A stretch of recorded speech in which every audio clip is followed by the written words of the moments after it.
One. Good afternoon. My name is Priscilla Rojas, and I am the chair of the BPDA board. Thank you for joining the September 28th, 2023 Boston Redevelopment Authority board meeting. At this time, the Boston Planning and Development Agency is continuing to host public meetings in a virtual setting for the health, safety, and accessibility of Boston residents. For more information and updates, visit bostonplans.org. The Open Public Meeting Law requires that I notify the public that this meeting is being recorded.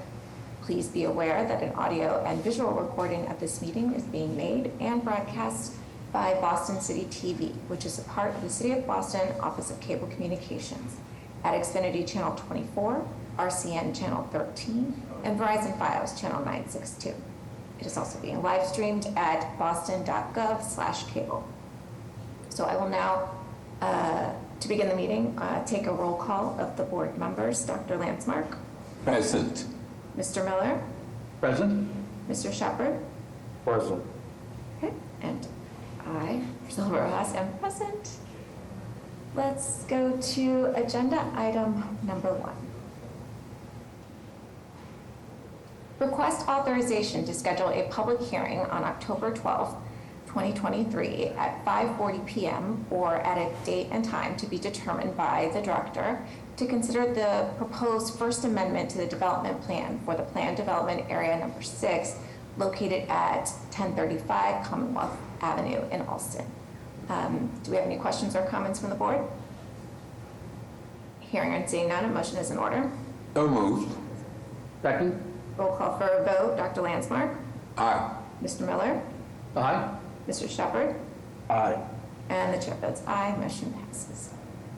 Okay, I'm going to read items number 2 and 3 together because there'll be one presentation that will be covering both items, but we will take a vote on each one separately. So, agenda item number 2, request adoption of the planned Charlestown Neighborhood Plan, which will guide the Boston Redevelopment Authority doing business as the Boston Planning and Development Agency and the community on future development, public realm, climate resilience, historic preservation, arts and culture, transportation, and neighborhood services improvements within the planned Charlestown study area through recommendations for zoning adjustments, urban design guidelines, climate resilience, historic preservation, transportation improvements, and resource allocation. So I would like to welcome Amy, James, Lydia, and James.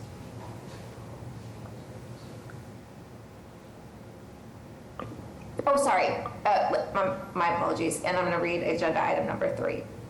Request authorization to petition the Zoning Commission to adopt text amendments to Articles 2, 62, 42B, and 58 of the Zoning Code and the associated map amendments to maps 2E, 2D, and 2B/2C to implement zoning recommendations from Plan Charlestown and to take all related actions.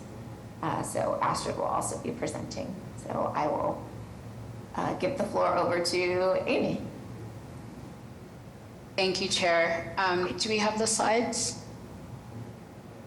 Awesome. Good evening, Chair Rojas, members of the board, Secretary Polhemus, and Chief Jemison. My name is Amy Chambers. I am the Director of Planning here at the BPDA. I am joined tonight by Jason Ruggiero, Community Engagement Manager for the Charlestown Neighborhood, James Fitzgerald, Deputy Director of Transportation and Infrastructure, and Astrid Walker-Stewart, a planner on our zoning reform team. We are here tonight to present Plan Charlestown. Plan Charlestown is a neighborhood scale plan that has been ongoing for several years. Over the course of this time, BPDA staff have worked through substantial revision and iteration to arrive at the final document that has been submitted for your consideration. In tonight's presentation, you will hear about process, significant analysis, many thoughtful recommendations, and a pathway for implementation. Next slide, please. I would like to take a moment to acknowledge that bringing this plan to its conclusion is not without challenge. However, we believe that you will find this to be a document that is rooted in a lot of process, and we are very excited to present it to you tonight. So, why Plan Charlestown? Next slide. I will begin by acknowledging how Plan Charlestown fits into the historical context of the conversation related to growing Boston. Imagine Boston 2030, a citywide plan developed by the Walsh administration, created a vision for a Boston that is more affordable, equitable, connected, and resilient. Next slide, please. Some of the goals of IB 2030 included enhancing neighborhoods through public realm and infrastructure improvements, and expanding neighborhoods by creating additional housing and mixed-use development.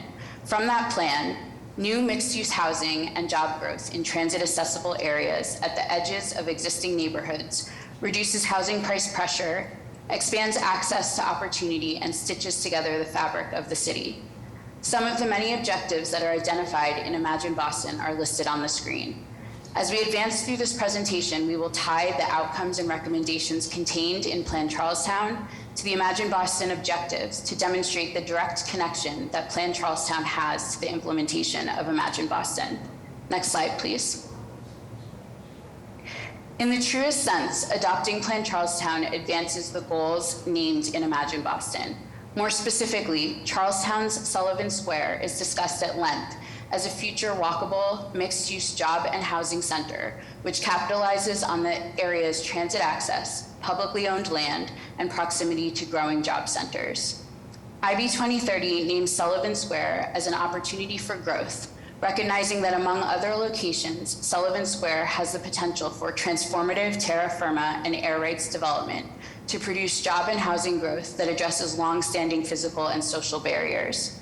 The images on the screen are from Imagine Boston, from left to right, showing Charlestown overall as an enhanced neighborhood, Sullivan Square and the Mystic River waterfront as expand neighborhoods, and a new street grid, transportation, streetscape, and open space improvements along the Rutherford corridor. Next slide, please. Finally, specific recommendations for Sullivan Square in Imagine Boston 2030 include facilitated connections to nearby job centers in Cambridge, Somerville, Everett, and downtown, along with other improvements that you will find are recommendations in Plan Charlestown as well. For context, other growing areas named in Imagine Boston 2030 include Suffolk Downs, Beacon Park Yards, Newmarket, and Reedville, areas that have either seen significant amounts of development proposed and approved, or that are in progress towards similar recommendations now. Next slide, please. So diving right in, what is Plan Charlestown? Next slide. Plan Charlestown is a long-range and high-level framework plan which responds to current development pressure with clear guidelines for predictable outcomes. It goes beyond the singular vision for growth by recommending actions that address current resident needs and interests as well. Next slide, please. The Plan Charlestown Advisory Group envisioned a thriving, diverse, accessible, and resilient neighborhood with access to multimodal transit options, open space, additional neighborhood amenities, and an activated waterfront. In addition, they envisioned enhancing the neighborhood's historic fabric through infill development and small business supports. Next slide, please. Plan Charlestown is grounded in a few assumptions. One of those is that every parcel in the neighborhood would have to be built out to the maximum allowed by the growth area scenario for the population to increase by 80%.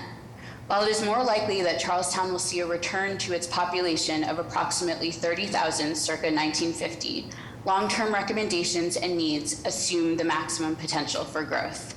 Next slide, please. Beyond the community's vision and the data-based assumptions, the plan's specific goals will sound very reminiscent of Imagine Boston. They include mobility choice, expanding housing, enhanced green space and resilient features, activating the public realm, celebrating opportunities for historic preservation, and both strengthening and diversifying Charlestown's local business economy. Next slide, please. The plan contains a neighborhood needs analysis, a planning framework for the growth area, otherwise known as the Sullivan Square and Rutherford Ave corridor, and two distinct sets of urban design guidelines, one for the growth area and one for the original peninsula and Lost Village. We will discuss these in more detail throughout the presentation. In addition, the plan contains a literature review of past plans related to the Charlestown Navy Yard. Recommendations associated with these plans relate to the development, preservation, and arts and culture needs, as well as resiliency. They are carried through to this plan where they align and have yet to be implemented. Finally, an implementation chapter exists to pull together all of the plan's inputs and give charge to putting them into action. Next slide, please. I will now turn it over to Jay to walk through the outreach and engagement activities associated with this planning process. Thank you, Amy. Good evening, everyone. Thank you for the opportunity to speak before you today. My name is Jason Ruggiero. I'm a Community Engagement Manager with the BPDA. Next slide, please. I've had the pleasure and the privilege of being one of a few BPDA staff members who back in 2019 began to discuss the project that has led us to this very moment, and a lot has happened since then. It was in that first year when we began to meet with community members out in the neighborhood, at coffee shops, taking walks together, tabling at local soccer fields, and even sitting in the kitchens and living rooms of residents who invited us into their homes to talk about planning, all in the interest to understand what mattered most to residents as neighborhood planning was about to begin. Those early conversations were nothing short of invaluable.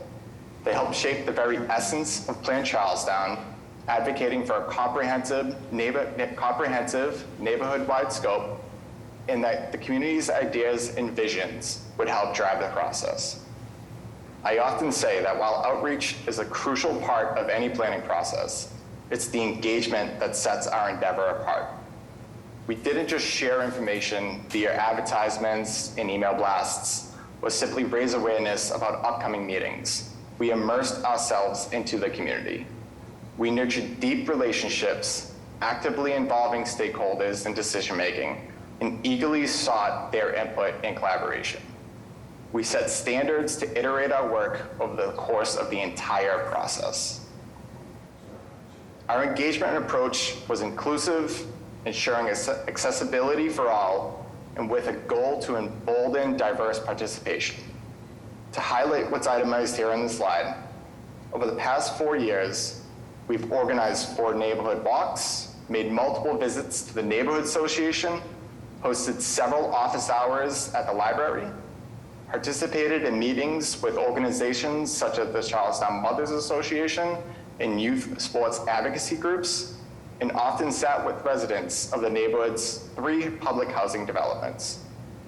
We held 20 public meetings, numerous AG meetings, partnered with the Age Strong Commission to visit the Senior Center, casual events such as a pint with a planner in collaboration with Spark Boston, who helped us reach residents and Bostonians of the age group between 21 to 35, and so much more. But we did not just stop at accessibility. We also aimed our engagement at enjoyable and convenient efforts. On the right side of your screen, you'll see the cover of a comic book that we created. The comic book proved to be an innovative and successful tool in our outreach efforts. It allowed us to reach a wider audience, particularly the youth of Charlestown. We used it in conversations with groups like Turn It Around, and even in collaboration with the Boston Public School students, making complex topics more relatable, easier to understand, and offered a place for participants' ideas to be discussed. This approach fostered productive dialogues and stimulated feedback and input that became incorporated into the plan. Lived stories from residents about the struggles to find an affordable food option nearby led to a recommendation in Plan Charlestown for there to be a new affordable grocery store. The comic book also proved to be an instrumental tool in helping residents understand certain development projects or elements of the built environment that are under the purview of the BPDA, but otherwise might be outside the work of Plan Charlestown. For example, youth residents from the Bunker Hill redevelopment project raised questions during engagement with the comic book around the phasing of their redevelopment and how open space and retail locations would be built over time where they live. I recall these conversations and stand grateful for the opportunity to be present and accessible to those who need us in moments like these, and how an outside-the-box engagement idea could positively shape people's lives. Lastly, we leveraged technology to facilitate engagement. We introduced a community engagement mapping tool software called map.social, which allowed residents to easily view a map of their neighborhood and pinpoint areas of interest they wish to discuss with us during the planning process. This innovative tool brought conversations directly to the people and making it effortless for them to engage and interact with us. Next slide, please. This diagram says a lot. However, we need a much bigger graphic to give justice to the full Plan Charlestown timeline. On the left side of the diagram, we divided our engagement up into 4 different phases. Major engagement phases, informal engagements like Pine with the Planner, full public meetings, and advisory group meetings.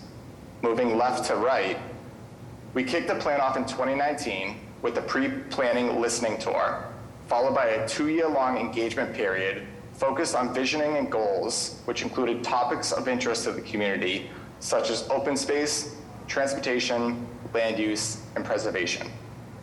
What we heard in those 2 years laid the foundation for the following years of planning work that took place, and which also led us to the addition of a neighborhood needs analysis to be incorporated into the plan, which was included because of the advocacy behind the community. This level of analysis of service and needs is the first time the BPDA included it in our planning efforts, and it has sparked desire from other neighborhoods to have the same type of attention to detail in their planning communities. This signifies a new direction that we will take our planning work in the future. Following this, leading into 2022, and at the midpoint of that timeline, the process focused on developing the planning framework for Sullivan Square and Rutherford Ave areas through a series of scenarios which receive extensive public comment and iteration of its own. From there, we versioned multiple iterations of the scenarios, which were facilitated through what was a listening tour and included opportunities for staff and the community to advance ideas we all wanted to see forward. As the scenario evolved and developed over the last year and through countless conversations, it led to what would be the quote-unquote final draft plan. And though it was far from final, in a moment I will talk through the closeout process, which had strong focus on amplifying opportunities for residents to comment and suggest edits and revisions to that final draft plan. Not shown in this diagram are the countless events we attended in the neighborhood with more targeted groups, like tabling at the Bunker Hill Housing's Family Fun Day, attending or participating at various community group events, attending bingo at the Golden Age Senior Center, or the morning coffees at local coffee shops with residents who just wanted to connect about the planning process, and so much more.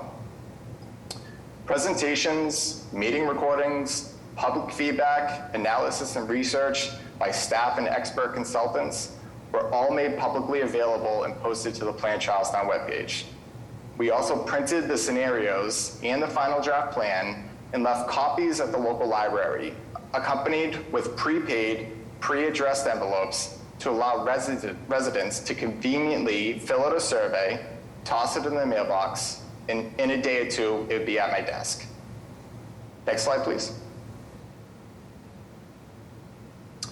And as the plan neared the end, and as the final draft I mentioned in the last slide emerged, our closeout process reflected an openness to ensure a transparent and collaborative finish. Not only have the community's comments informed recommendations in the plan over the course of the entire process, but we established a commitment to welcome the public's input and revise the final draft plan in response to such feedback multiple times. The first bullet on this slide, in late July 28th, the final draft plan was released, which was accompanied by a public meeting on July 31st to help the community understand the document, how to find information of interest to them, and of course, welcome public feedback. That meeting formally commenced a 40-day comment period. The second bullet, we then released draft zoning shortly after, which was also supported by an office hours event to answer questions around this very technical topic. From there, on September 6th, we published an updated final draft plan that responded to public feedback and then held an additional public meeting to show the recent changes and updates and further welcome Q&A and discussion. The comment period, of course, remained open during this time, which was extended from 40 days to 55 days in response to requests from elected officials and members of the community. On September 25th, we published a third updated final plan, which reflected later comments and public feedback, and which included significant changes to the plan that responded to community requests. This is what you're reviewing this evening. Over the course of the closeout period, we received over 250 surveys and well over 150 comments, all of which were made available to the public via our website in the spirit of transparency. Next slide, please. We sometimes hear that the phrase community-led is an exaggerated designation. We believe that just because we don't have an agreement on certain things doesn't mean it's not community-led. Whether community advised or community led, participants in this process help shape much of the vision that evolved in Plan Charlestown. Our job as planners is to take many differing interests and opinions and work to build consensus for the greater good. We acknowledge where we can do a better job of illustrating how we take people's ideas and input and apply them to different outputs of the plan. We are continually editing, improving, and revising elements of the work as we collect input over time. Ideas like the 2 new sports fields, the types of activation of open spaces, shuttles and shuttle routes, where different land uses belong, the supermarket recommendation, preservation elements, and the comprehensiveness of the planning scope aren't the city's ideas, they're the community's. A significant part of my job is to be a connector, to connect this agency to the community. I want to thank my colleagues on the project team across the planning and urban design departments, and also extend my appreciation to our interdepartmental and intergovernmental partners for allowing my work as a community engagement manager to connect this planning process to the community. Next slide, please. I'd like to hand it to Jim Fitzgerald, our Deputy Director of Infrastructure and Transportation, to discuss transportation analysis and more. Thank you, Jay, and thank you, Chair Rojas, members of the board, Secretary Polhemus, and Director Jameson. As Jay said, I just wanted to take some time now to kind of provide an overview of transportation analysis that we did that really informed our recommendations and led to our transportation recommendations for the future vision that is in Plan Charlestown. Next slide. So this was really an iterative process that we used, and to really, get a good handle on future conditions and how our recommendations would impact those future conditions on the transportation network. And really the first thing we had to do was understand really what both existing transportation conditions were, and then kind of what the known future, if you will, of the future transportation network would be based on kind of known improvements that are already going to happen in the neighborhood. And then from there we could test, some of the recommendations from Plan Charlestown. Obviously, kind of the land use and build-out recommendations being the most impactful. And from there, we could refine those land use recommendations and the build-out recommendations that we settled on with Plan Charlestown to kind of have an iterative process to cross-inform really what levels of different land uses and build-out the transportation network could accommodate.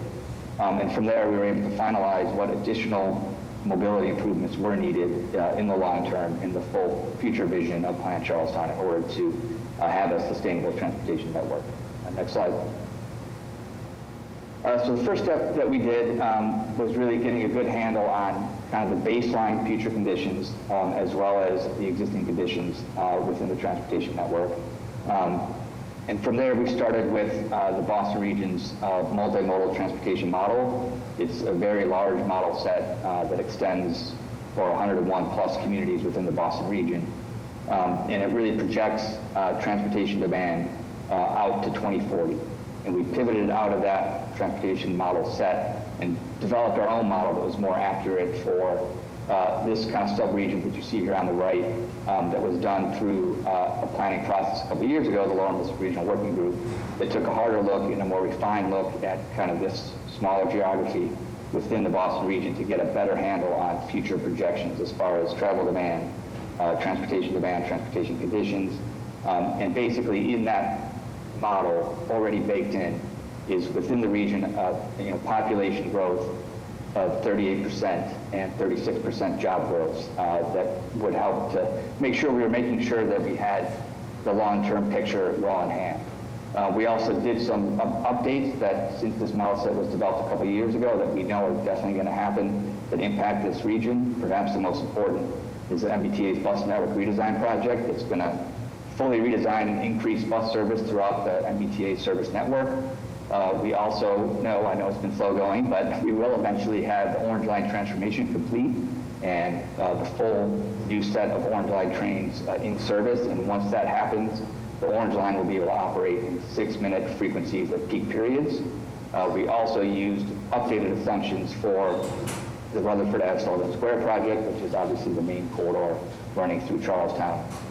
So we updated the kind of baseline conditions based on the most recent information as far as transportation network changes and population and job growth. Next slide, please.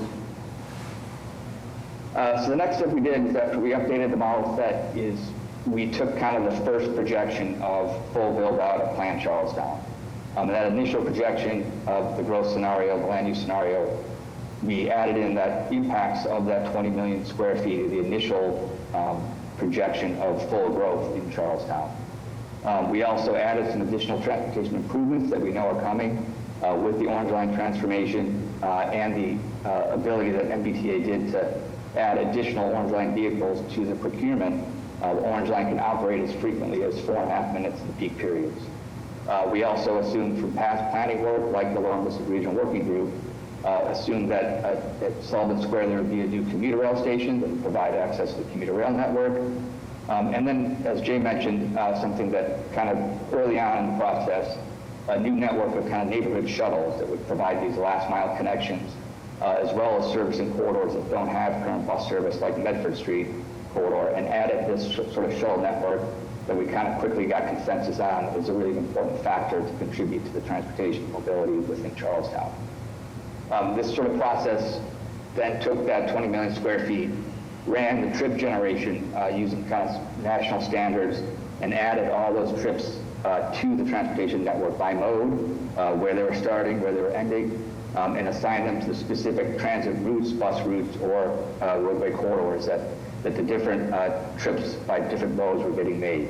And this really gave us a really strong picture of these long-term conditions and what it looked like and how the transportation network could absorb this additional growth. Next slide. That first kind of model test, showed some kind of known gateways into the neighborhood as obviously getting a little bit too far over capacity.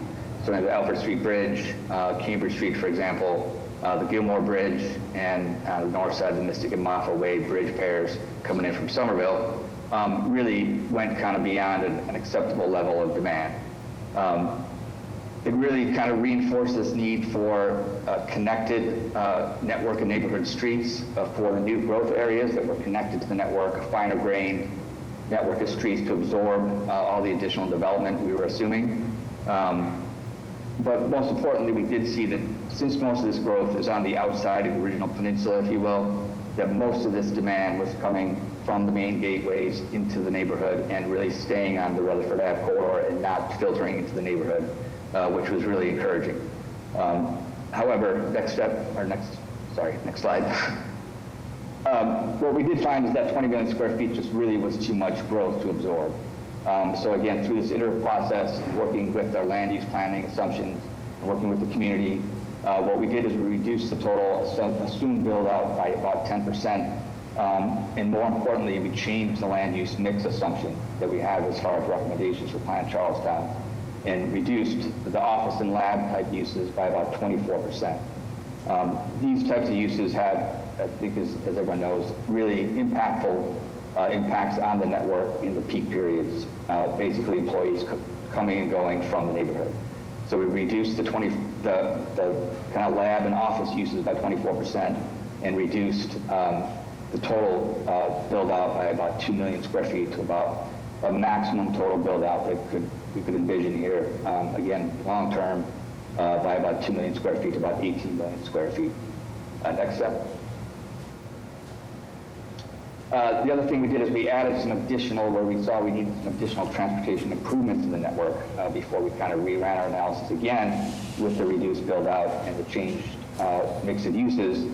We added a high frequency bus service that you see here in red on the Rutherford corridor. Obviously a lot of the growth in the growth area is west of Rutherford Ave, and we did find that there was a definite need for a high frequency bus service on Rutherford Ave. We also saw that the Medford Street bus, which is here in blue, was getting beyond capacity, so we added some additional service to that as far as an assumption to basically run every 7 minutes on the peak. First bullet, I forgot to mention, we also assumed, which is already being planned for, the extension of the Silver Line from Chelsea through Everett over the Elford Street Bridge and into Sullivan Square.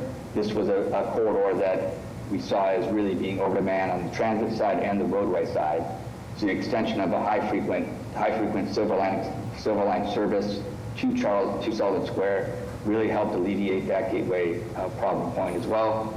And then, like I said, the neighborhood shuttles really helped kind of fill that internal trip making, as well as on Medford Street, where there currently is no bus service plan. Next slide. So from there, we were able to kind of finalize and confirm these recommendations that we have in Charlestown for mobility.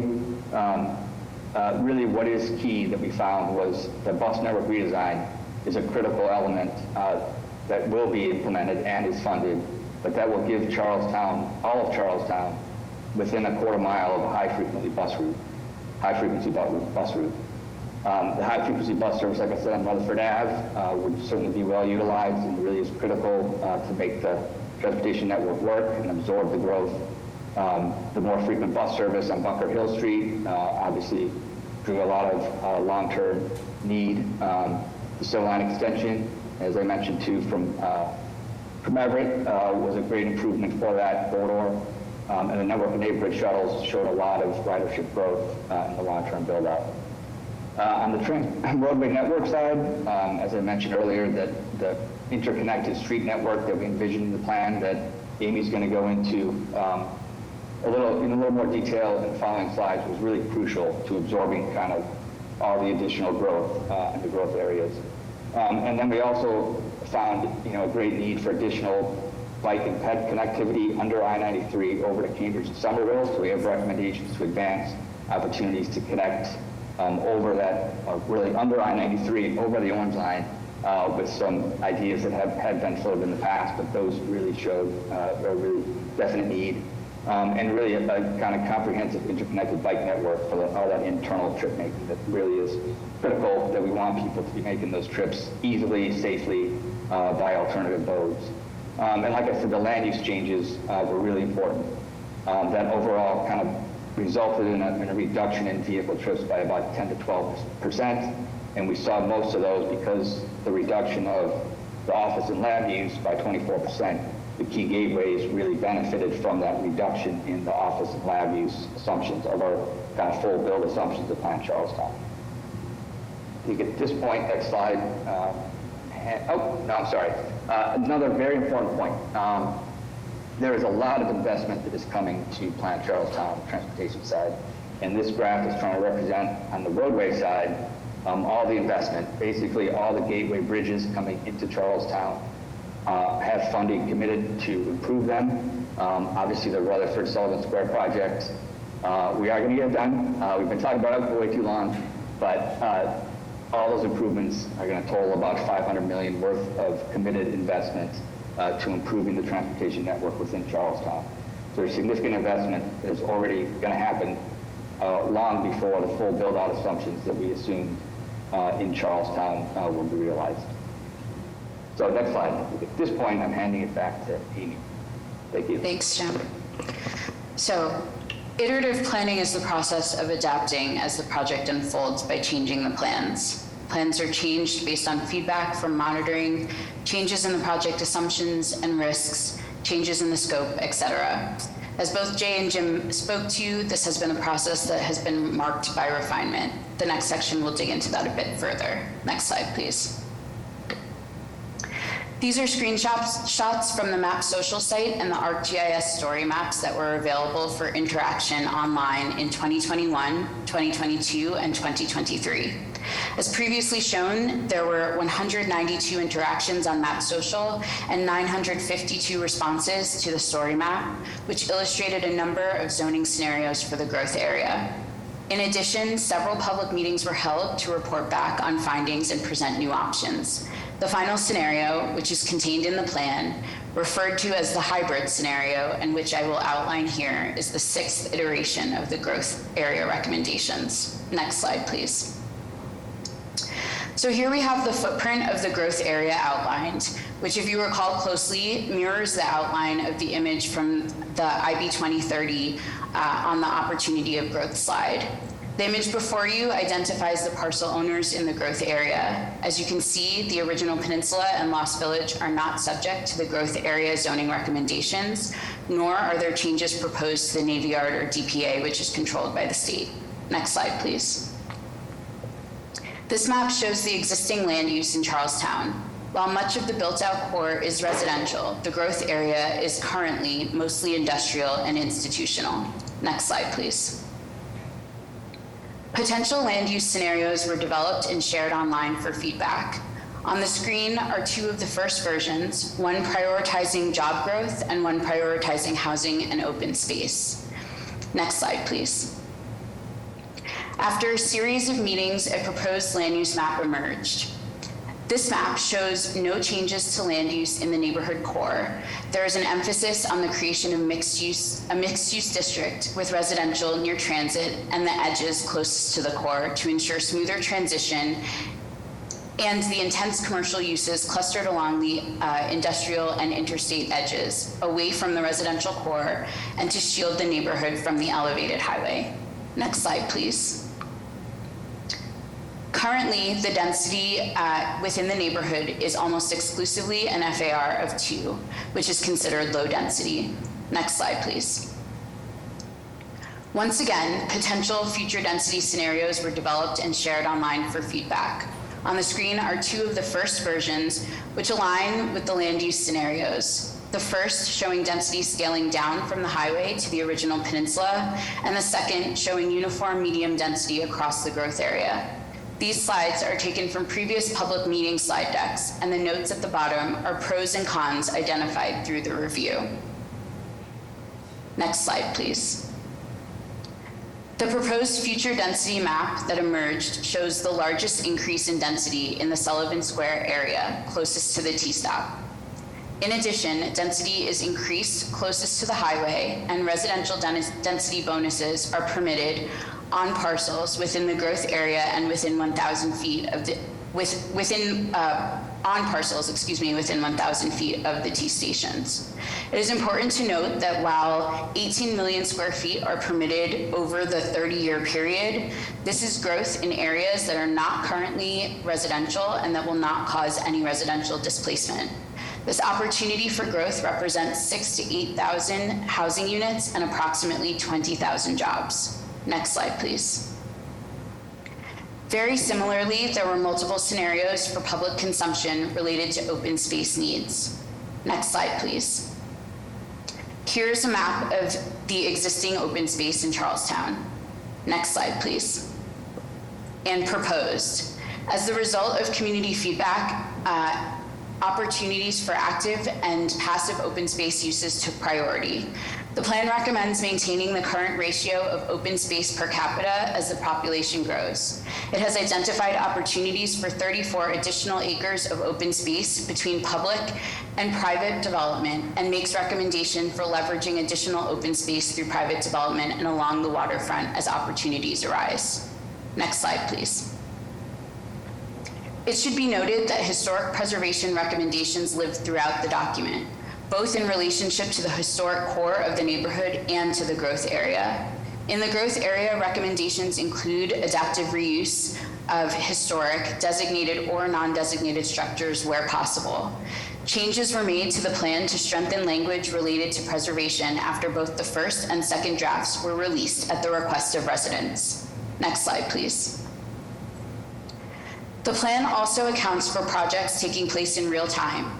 Beyond the addition of sections related to pending development, whether brick and mortar or open space, or additional services being implemented, the plan has been updated to reflect the development process associated with BPDA-owned parcels of land, which will provide for the development of affordable housing close to the community college station.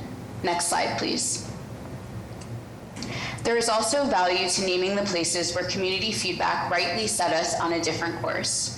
Proximal to the community college T station, Bunker Hill Mall is a 1970s suburban-style strip mall development. This development contains many assets, including a grocery store in the neighborhood. Bunker Hill Mall is an opportunity for transit-oriented development, transition between the historic core and growth area, and improved site utilization. It has been subject of discussion throughout the process. Planning staff previously recommended transitionary heights, and when a draft plan was released, higher heights were proposed. Next slide, please.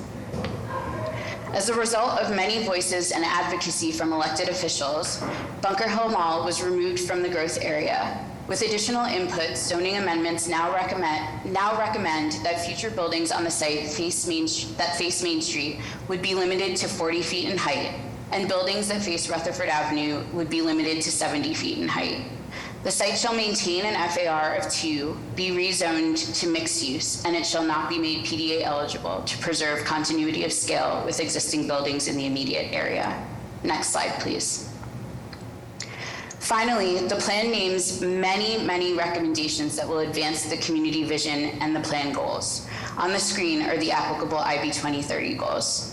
Next slide, please. Population projections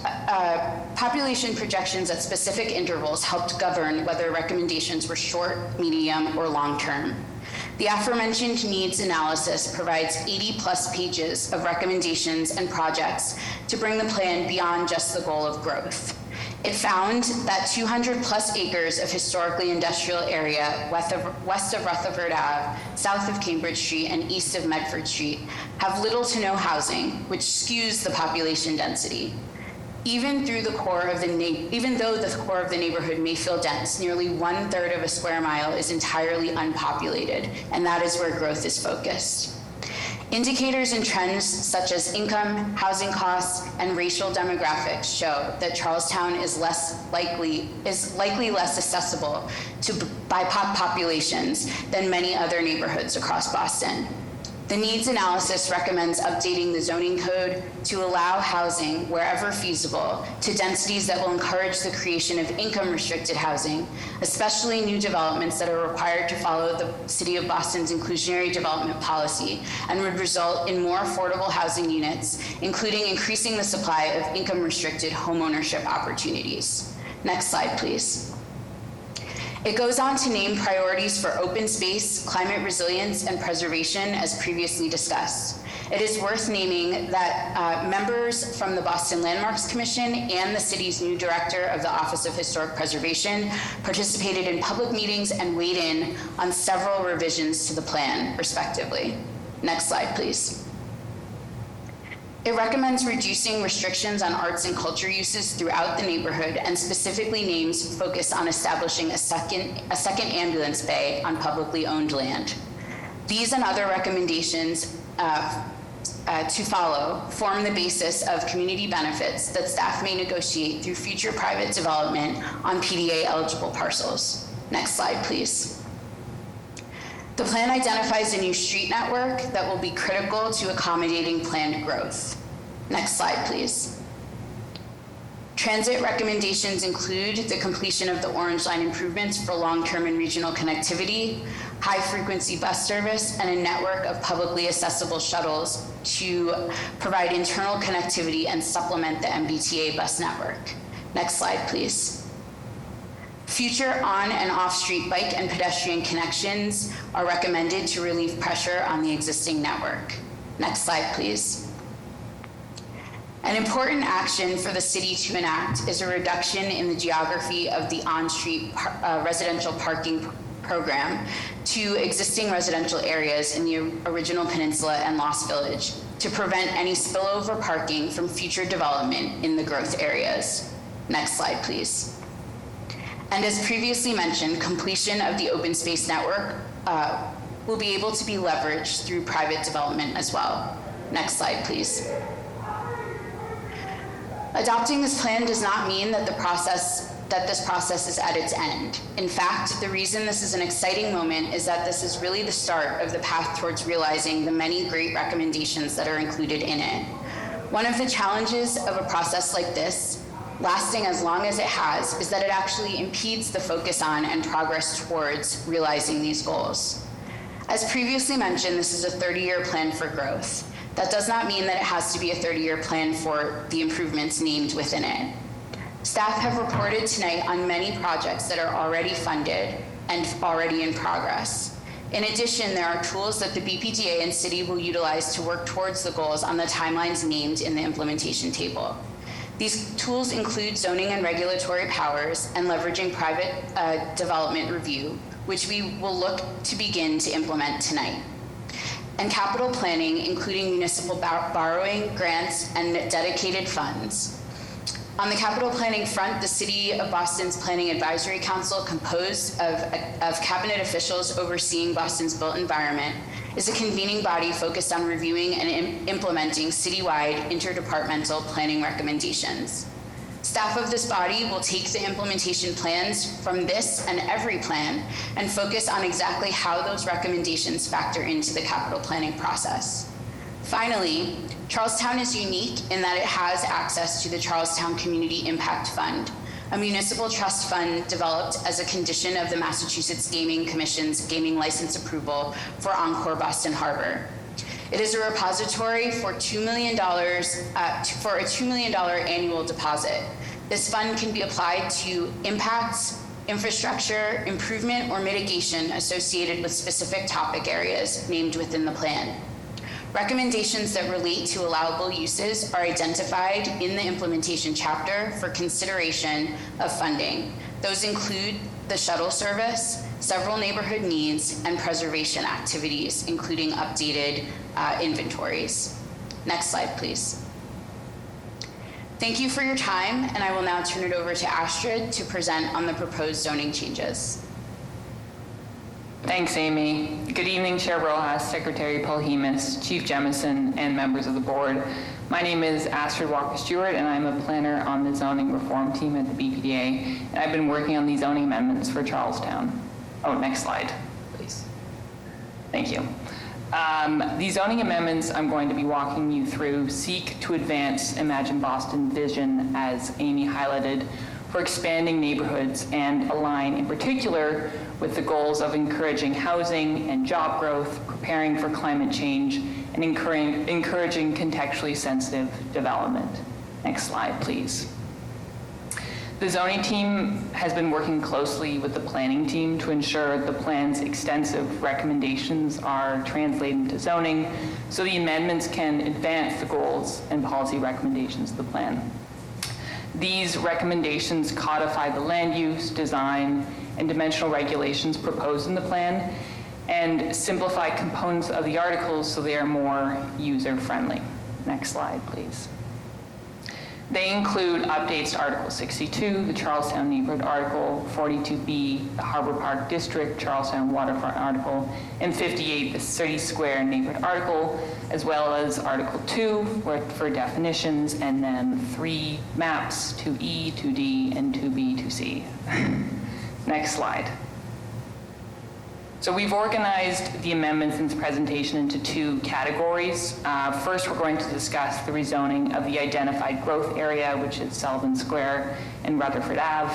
Study area, we are going to review proposed definitions of the new dimensional regulators for this area, and then followed by a review of the new subdistricts and PDA eligible parcels for the growth area. Followed by additional zoning modifications where we've made updates to the neighborhood-wide use in dimensional tables, looking at how we've simplified some of the portions of the code, And we worked with our transportation team to make some parking improvements for the neighborhood. Next slide, please. Next slide, thank you. So we're introducing two-dimensional regulations to advance the plan's climate resiliency and open space goals.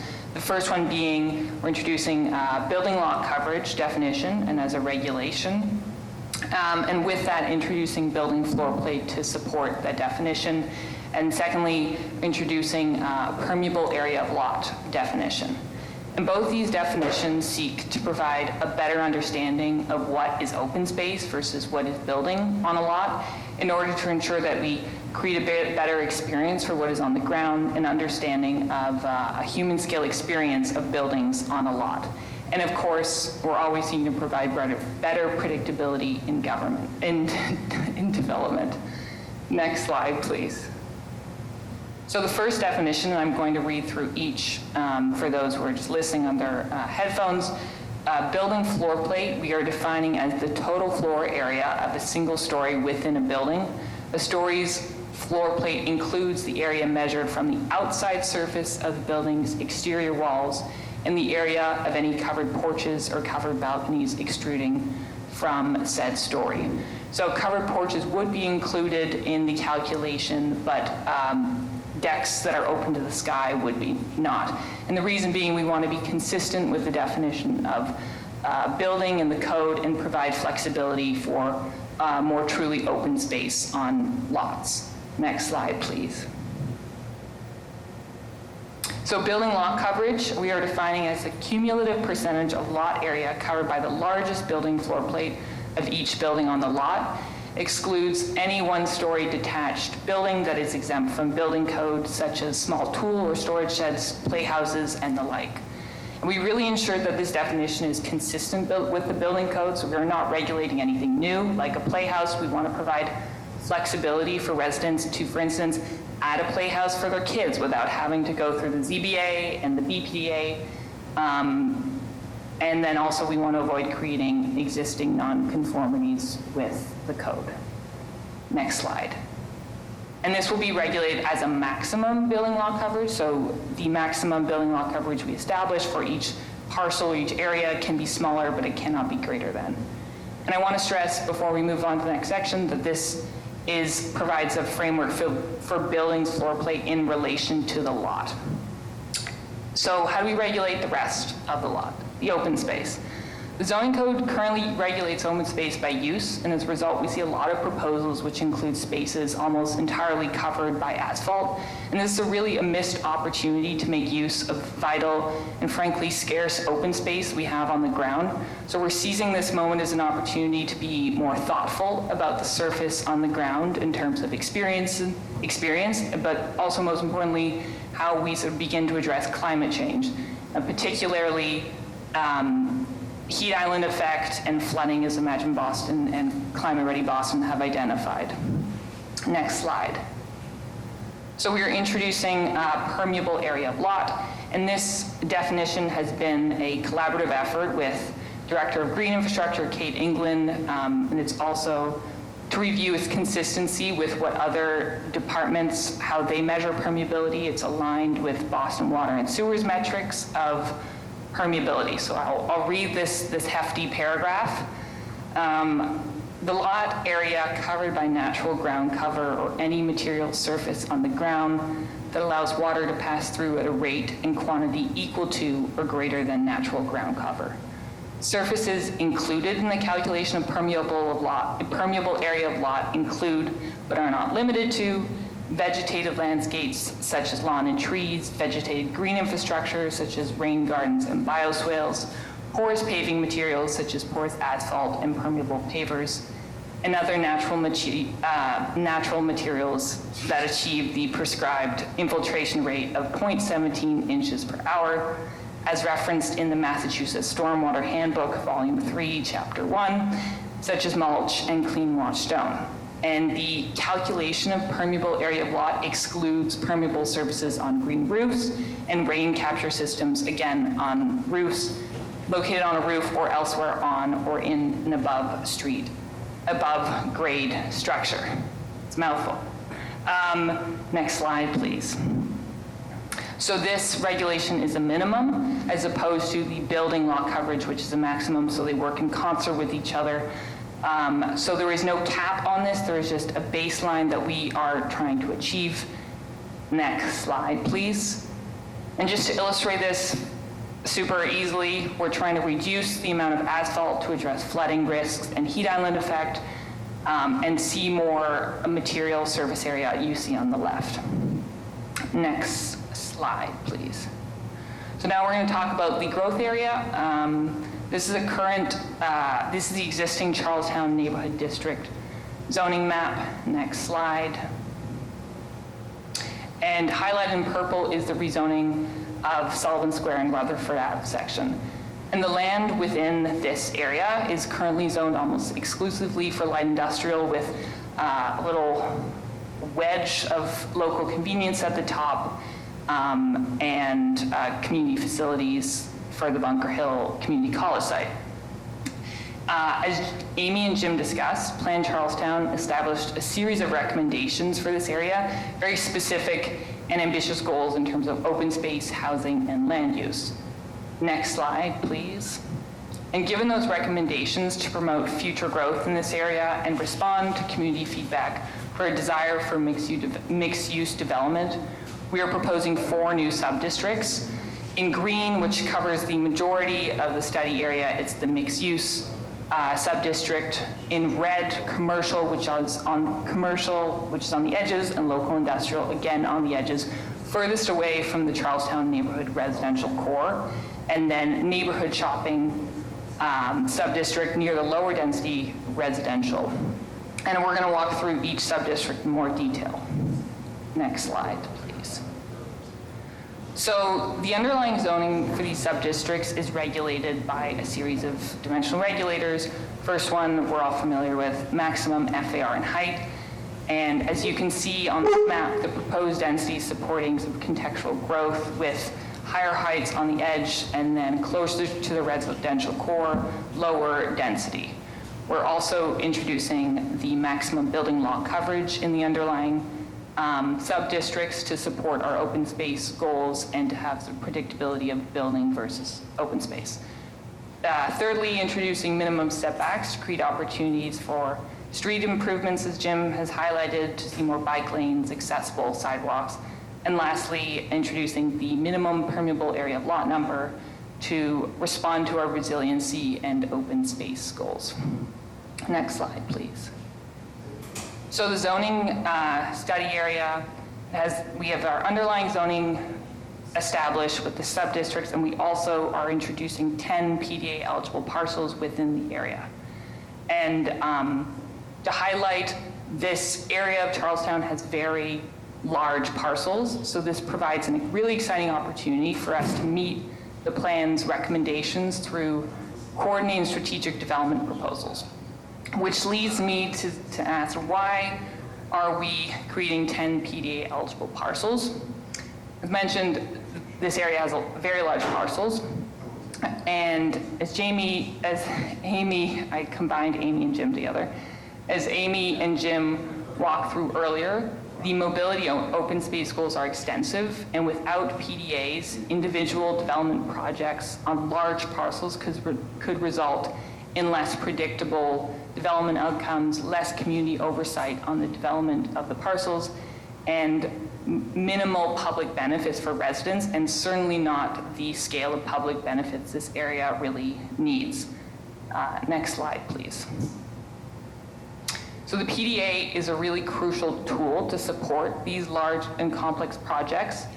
And the PDA process, the planned development area process, ensures that there's a mini planning and zoning process accompanied with each development proposal. Through the PDA process, developers have to submit a development plan, and they have to provide very specific and significant public benefits to advance Plan Charlestown's recommendations, creating a legally binding framework. And of course, the public feedback process is fairly extensive. They're required to commit to a 45-day public comment period. Next slide, please. So the PDAs will be regulated again by maximum height and FARs, which were proposed through the plan, minimum permeable area of lot to support, again, the open space and climate goals. And given that we are anticipating different built forms and open spaces for each area, we are concentrating on regulating height and FAR and permeable area of lot as key metrics to shape built form, while providing enough flexibility for these varying built forms that we are anticipating. And lastly, each development proposal has to meet a minimum of 2 of the public benefits that we've outlined in the zoning based on, again, the Plan Charlestown's recommendations. Next slide, please. So this is actually pulled from the proposed zoning that we've outlined the public benefits, and again, the language directly speaks to what the plan recommends. And there is a line that says, at the end says, the selected public benefits should advance the goals detailed in Plan Charlestown. So we're being very specific that this has to support the plan. Next slide. So here's some examples of the conditions in this area, which clearly highlight that we need to see large-scale improvements to accommodate human activity, to create a walkable neighborhood. As you can see here, this is not designed for people, this is not human scale or, frankly, livable. Next slide, please. A lot of asphalt. We need to increase permeability, green space, and again, to address these heat island effects. So again, I just want to emphasize that we need coordinated strategic development to support the plan's recommendations to implement, for instance, the Charlestown Green Loop, as using a PDA would create a pathway for these public benefits. Next slide, please. So to encourage the use of PDAs, we've established a restrictive underlying zoning and allowed for plan for density for the planned development area eligible parcels. Next slide. So to give you an idea of that, I've zoomed in on one of the mixed-use sub-districts, which is proposing an underlying zoning, an FAR of 2 and a max height of 90. And then on the right, for the PDA eligible parcels, there is a tiered height based on proximity to I-93 at the highest height, 280, and then decreases as the parcels get closer to Rutherford Ave and closer to the lower scale residential. Next slide. So the restrictive underlying zoning requires using the PDA tool to access the plan for density and height, and most importantly, provide the plan for benefits. So we are incentivizing the use of PDAs through this distinction. Next slide. So now we're going to go through each sub-district fairly quickly because I'm conscious of the time, and then we'll review the corresponding PDA eligible areas. So in green, we have the 5 sub-districts for the mixed-use sub-district. Each sub-district is differentiated by FAR, height, building lot coverage, permeable, etc., based on the Plan Charlestown recommendations. The land use for the mixed-use sub-districts is a blend of residential, commercial, community services, and cultural uses. We've made research and development conditional to encourage the use of PDAs for these kinds of proposals. Tend to be larger and more complex in scale. We've also introduced front and rear yard setbacks and then the mixed-use sub-district 2 and 3 for the street improvements. Next slide. Within this mixed-use sub-district area, we have 6 PDA eligible areas, and the key component of this area is that we're promoting transit-oriented development through increased density near transit stops. So we are introducing residential density bonus for projects containing a residential use within 1,000 feet of a transit stop, so they're eligible for an increase of 1 FAR. And of course, we're increasing permeable area of lot for very large parcels of land, so there's a proportional increase in open space and permeable open space for the larger pieces of land. Next slide. So this is, again, an existing condition highlighting that we need large-scale improvements. Next slide, please. For the commercial district, sub-districts proposing a blend of commercial, community services, and cultural uses. Residential uses are forbidden within these areas. And in the underlying sub-district, these have the tallest heights to provide a buffer for the mixed use and lower scale residential core. And we're also introducing significant setbacks for street improvements, particularly in C1, given the current state of these sub-districts, this areas in Charlestown. Next slide, please. Similarly, 2 PDA eligible areas, and again, increasing density in a contextually sensitive way given their location relative to the rest of Charlestown. Next slide. So this photo illustrates the highway in relation to the commercial sub-district, that a buffer would, taller buildings would provide a buffer to this highway. Next slide, please. For the neighborhood shopping district, it's slightly different from the rest of the sub-districts in Charlestown.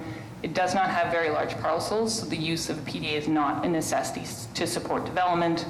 We've introduced height that is sensitive to the adjacent residential neighborhood, and the land uses reflects the rest of the neighborhood shopping sub-districts in the rest of Charlestown, blend of residential, retail, and community service uses, and residential is conditional on the first floor to support an active streetscape and to reduce development pressure to turn commercial space into residential. Next slide. Again, PDA is not as significant given the scale of the parcels, and we've limited the FAR to 3, again, given its proximity to the residential neighborhood. Next slide. Last sub-district, local industrial, proposing a blend of light industrial, commercial, and community services. Residential uses are also forbidden. And I just want to highlight that even in this area, and similarly to in the PDA eligible, permeable area blot is still an important factor, which is significant given that local industrial usually has the most amount, or has significant asphalt coverage. Next slide, please. Next slide, please. A lot of asphalt. All right, next slide. So this is what the zoning map turns into given these proposed changes. In blue, you see that the PDA eligibility and then the division of sub-districts. Next slide, please.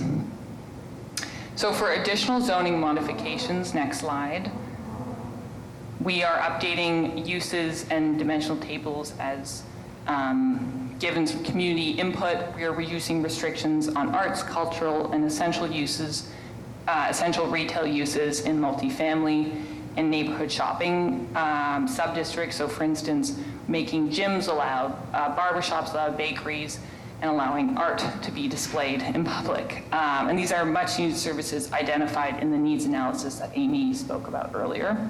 We're making residential uses conditional on the ground floor, as I highlighted in the neighborhood shopping sub-district earlier. And we are also updating the rear yard setback requirement for row house sub-districts to be 15 feet to reflect the existing context. This is actually the setback that most row houses have. Next slide, please. Simplifying the code.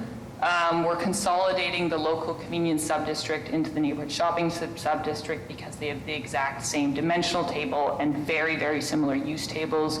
We're updating the boundaries of the neighborhood districts to better reflect where retail and residential uses actually exist by removing blocks with entirely residential uses from the neighborhood shopping sub-districts. We are consolidating City Square into the Charlestown neighborhood zoning districts because similarly to the local convenience and neighborhood shopping, the exact same dimensional tables and very, very similar use tables. We're simplifying the neighborhood design overlay district to make it more usable. And lastly, we're simplifying Charlestown's 2F and 3F sub-districts by converting the 2F 3000 and 3F 3000 sub-districts to be 3F 2000 sub-districts, just because of the how much of they cover a very small portion of Charlestown. Next slide, please. And lastly, for parking improvements, we heard interest in limiting garage entrances facing public streets, reducing curb cuts, making it safer, and activating the streetscape, removing off-street parking minimums for structures with 6 or fewer housing units, and for structures with 7 or more units requiring 1 parking space per unit as opposed to 2.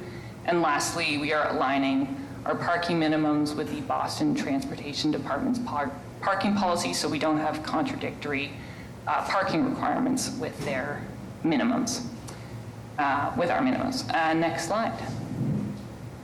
And that's it from me. Thank you. Okay, thank you, Astrid.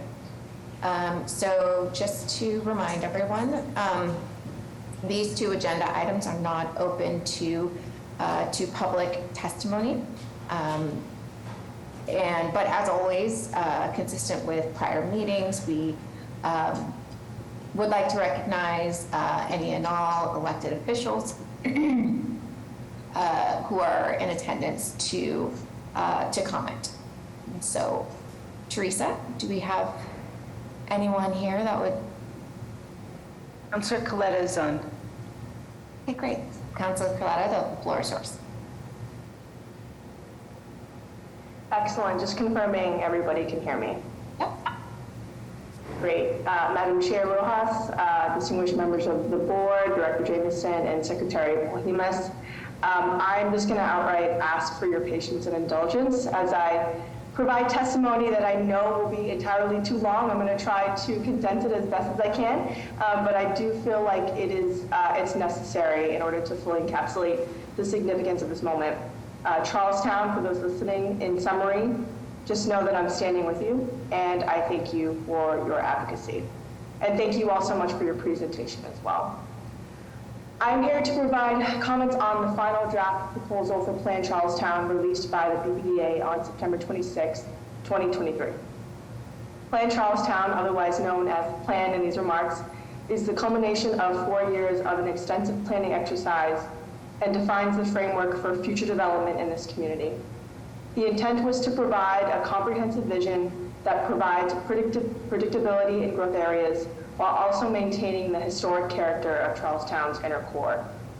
Imagine Boston 2030 identified Sullivan Square as an opportunity for growth, which has guided developers to propose an unprecedented number of proposals in our beloved 1 square mile. The rise of development pressure in Charlestown required city officials to launch this planning process in order to create a regulatory framework and fully understand how it can help provide more affordable housing, open space, climate resilience, economic opportunity, and access to essential retail and services. The BPDA's efforts to prioritize planning before development is a necessary step in ensuring that we are growing to the inclusion of existing residents while creating a healthy, thriving, and prosperous city. Additionally, it is essential that we identify underutilized transit-adjacent parcels across the city, not just in Charlestown, that are zoned for uses that do not address the challenges of affordable housing crisis or the affordable housing crisis and other issues.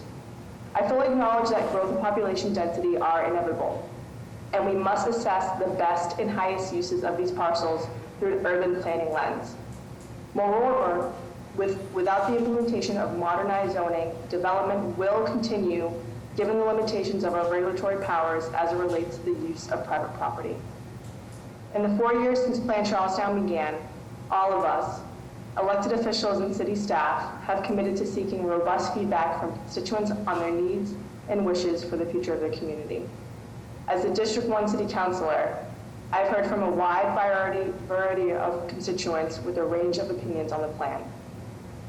As this initiative has progressed, I've reiterated numerous times that the community needs to be driving this planning process to define what Charlestown will look like for future generations.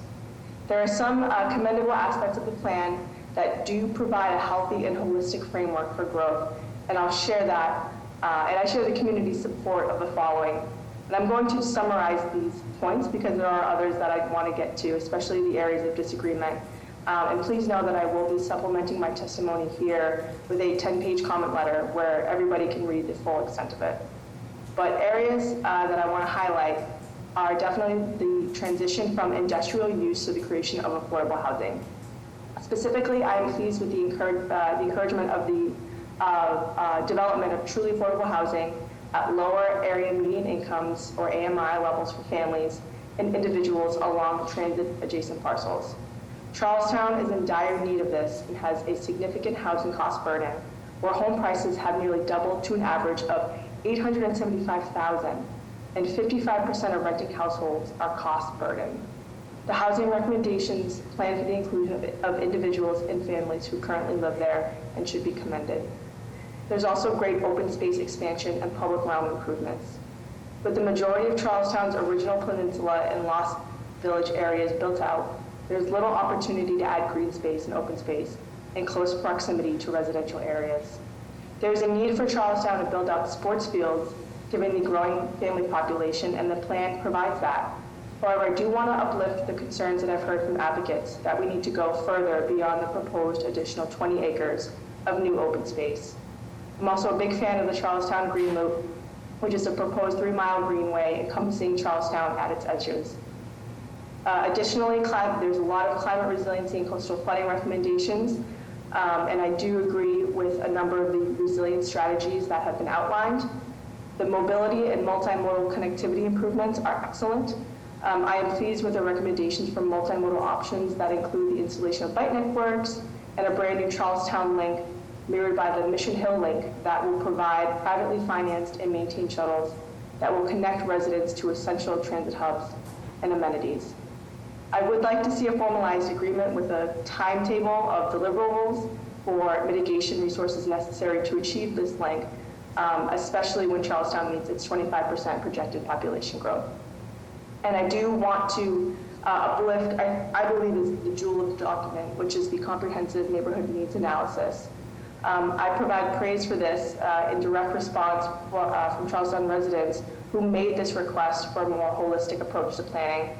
It is future-focused, and I believe that it meets the challenges, and it is holistic. It talks about housing, retail and food security, open space, climate resilience, preservation, arts and culture. We got down into the projected needs for public schools, all the way down to sewer and water capacity. And so I uplift that and thank the BPDA for going through that. These achievements are highlighted in earnest, and I understand the hard work and dedication undertaken by the entirety of the BPDA's planning team over the last 4 years. I'd like to praise Chief of Planning, Arthur Jameson, for his responsiveness and accessibility throughout the final stages of negotiation. I believe he's negotiated in good faith and centered a solutions-oriented approach while providing examples of goodwill to the community in the form of certain concessions. These concessions have been highlighted, but I'll rename them. The reduction of maximum allowable heights on the Bunker Hill Mall site, the Austin Street parking lots, currently owned by the City of Boston and under an RFP process, and reducing those heights, and general reductions to density across multiple parcels around Sullivan Square and along the Rutherford Ave corridor. And so despite these concessions, in my conversations across the community, there is a wide range of concerns and areas of disagreement, however, and it is clear that several priorities remain unresolved. So the first of which being height and density. Despite the aforementioned modest changes to existing proposals, the overall increase in density and height is simply too much for Charlestown to absorb responsibly given its geographic and infrastructure limitations. The plan outlines that a major outcome is the rezoning of specific parcels to promote future growth by upzoning areas to accommodate higher FARs or floor area ratios. The reasoning the plan states is that higher density will provide more foot traffic, greater quantity of housing, and greater mitigation in the form of open space and community benefits. As mentioned above, there's recognition that the Sullivan Square area is an identified area of growth, and the proposed levels of FAR of 4.0 and 5.0 are acceptable. I also appreciate the stepping down of heights and densities towards Charlestown's existing residential fabric.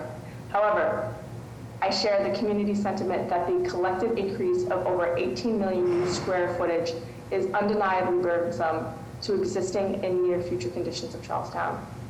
I've asked the BPDA to reduce certain parcels west of Rutherford Ave, both in their FAR and height, to reduce the square footage, but those requests were ultimately not included in the final iteration of this plan. The BPDA's vision of creating a replica of the seaport is not a vision that is shared by the majority of Charlestown residents and woefully neglects the growing pains related to transportation, basic amenities, public safety, and the exclusivity of historically marginalized populations seen above the seaport in South Boston within the last decade. Charlestown is Boston's oldest neighborhood, rich with extensive history that manifests itself in the Inner Peninsula's colonial-era homes. It is a neighborhood that has experienced a myriad of changes, and despite that, its people remain resilient. They truly embody its revolutionary ties and spirit, and they were loud with this one. They made clear through over 350 pieces of correspondence to my office, a historic level of advocacy, that the increase of maximum allowable heights as well as the general increases in FAR are unacceptable and will negatively impact their quality of life. I stand in solidarity with their calls for further reductions of height and density in this proposed plan. Next is the transportation capacity analysis. I commend the transportation planners for attempting to model the complexities of future transportation needs and understand its limitations as part of the planning initiative. The recommendations provided in the plan places extreme faith in the City of Boston as well as certain external agencies to complete major infrastructure and increase capacity projects on a timeline that meets projected growth benchmarks.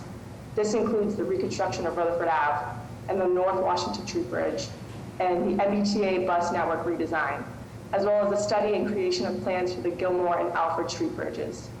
A majority of these projects have been delayed for years due to inaction on behalf of agencies, loss of fundings, or errors in construction, all of which have negatively impacted Charlestown residents at the same time. Furthermore, the plan acknowledges that there is significant increase in potential development and recommends additional transportation projects that are still in proposal phases. This includes a new high-frequency bus lane on Rutherford Ave to ease single-use car trips along the northern corridor, new publicly accessible, privately funded shuttles routes to augment MBTA services, which is still under review by the Lower Mystic Transportation Management Association, further study of a new MBTA commuter rail at Sullivan Square, and lastly, the MBTA's Orange Line Transformation Project, whose contract for new train cars, for example, was awarded in 2014 for $1 billion and is yet to be realized with no end in sight. As you know, Charlestown is a 1 square mile peninsula with 3 major points of entry and exit. The existing traffic and congestion levels experienced by residents are unsustainable and affect the ability for folks to move freely to commute to work, school, or recreational activities. Based on the development proposals currently in the pipeline for approval by this agency, I believe it is wishful thinking that all of the necessary projects I just mentioned will be completed by the time population increases push our transportation and infrastructure networks to the brink. And lastly, community benefits and mitigation. Private developers have a role to play in defining what our city looks like for future generations. Through the Article 80 review process, the BPDA, and I quote, works closely with private developers and major institutions like our hospitals and universities to guide, build, form private investments in the public realm and community benefits, end quote. There has been significant discussion and emphasis on the windfall of community benefits Charlestown will receive as mitigation for the contents of the plan. I appreciate the clarification I just got from Director Jameson when asked how some of these mitigation efforts would be codified moving forward. I'm not going to mention all of them, but I do agree that there are some ways to hold the BPDA developers accountable. As mentioned in the overview portion of the plan, many of the implementation priorities identified require capital investment in order to be realized. Boston utilizes private development to pull multiple funding sources in order to subsidize improvements to the public realm and solutions to our most persistent issues. In any development proposal review, there needs to be a healthy balance between mitigating potential negative effects of the project while making it financially feasible in order to extract those resources. A consistent point of feedback from the community is that the plan as proposed prioritizes the needs of individual developers over the needs of Charlestown. I share this sentiment and encourage future planning initiatives and stakeholders within the BPDA to place more consideration on the suggestions and comments made by residents, which validates their lived experience and is the true meaning of community-led planning. An over-reliance on developers to subsidize public investment projects almost always results in those with access to capital, connections, and political clout to write their own rules to the detriment of neighborhoods. The financial bottom line of those who seek to do business here should also be of consideration. However, it can't be prioritized over the people who will live with the consequences of our decisions for decades to come. So in conclusion, and I promise I'm wrapping this up, there are additional concerns from residents related to historic preservation, design standards and guidelines, and the process for accountability of adherence to this new regulatory framework. The implementation of the plan's 90+ recommendations ranges from the immediate, while others will require the full 30-year horizon. It is paramount that moving forward, the BPDA operates through the vehicles of its zoning and regulatory powers, private development review, and capital planning process under a lens of promoting the public's interest rather than developers in Charlestown. I join the many residents who are proponents of thoughtful and responsible development that takes place at a reasonable scale. We understand that the status quo of parcel by parcel development and zoning by variance is unsustainable and that a larger regulatory framework is necessary. Residents have made clear that they want predictability. They want to assist in the creation of affordable housing. They want amenities that they can traverse to without fear of their safety or paralyzing traffic congestion.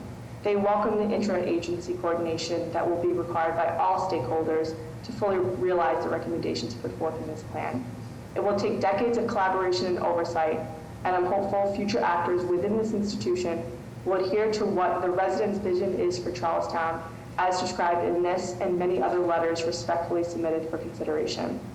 So again, in summary, although there are many commendable aspects of what is proposed, it is abundantly clear I can't support this plan as presented if the anticipated burdens overall outweigh the benefits.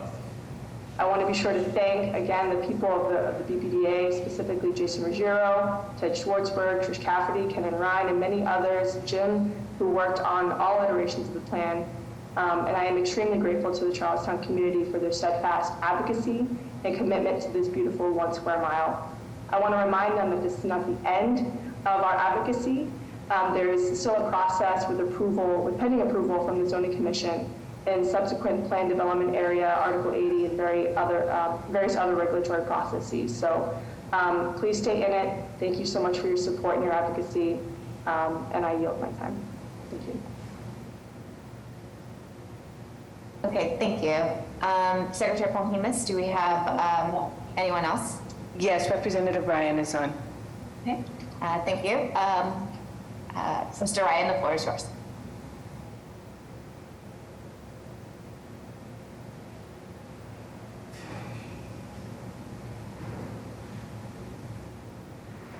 Representative, I think you just need to unmute yourself if you're trying to speak. Got it. Sorry. You're good. Can you hear me? Can you see me? Yes. All right. Thank you very much. Sorry about that. There's a little confusion there. I'll get the hang of this in a few more years. I want to thank everybody for the presentation and for the process, for a 4-year process. I want to thank Chief Jameson for being open and ready to talk to me whenever I needed to. And the BPDA staff, especially the community engagement staff. This is and was a good process. It's a process that Charlestown has needed for 30 or 40 years. Doesn't mean, though, that we're done. There needs to be a lot more conversation and work with the community before we can step ahead and approve this planning process.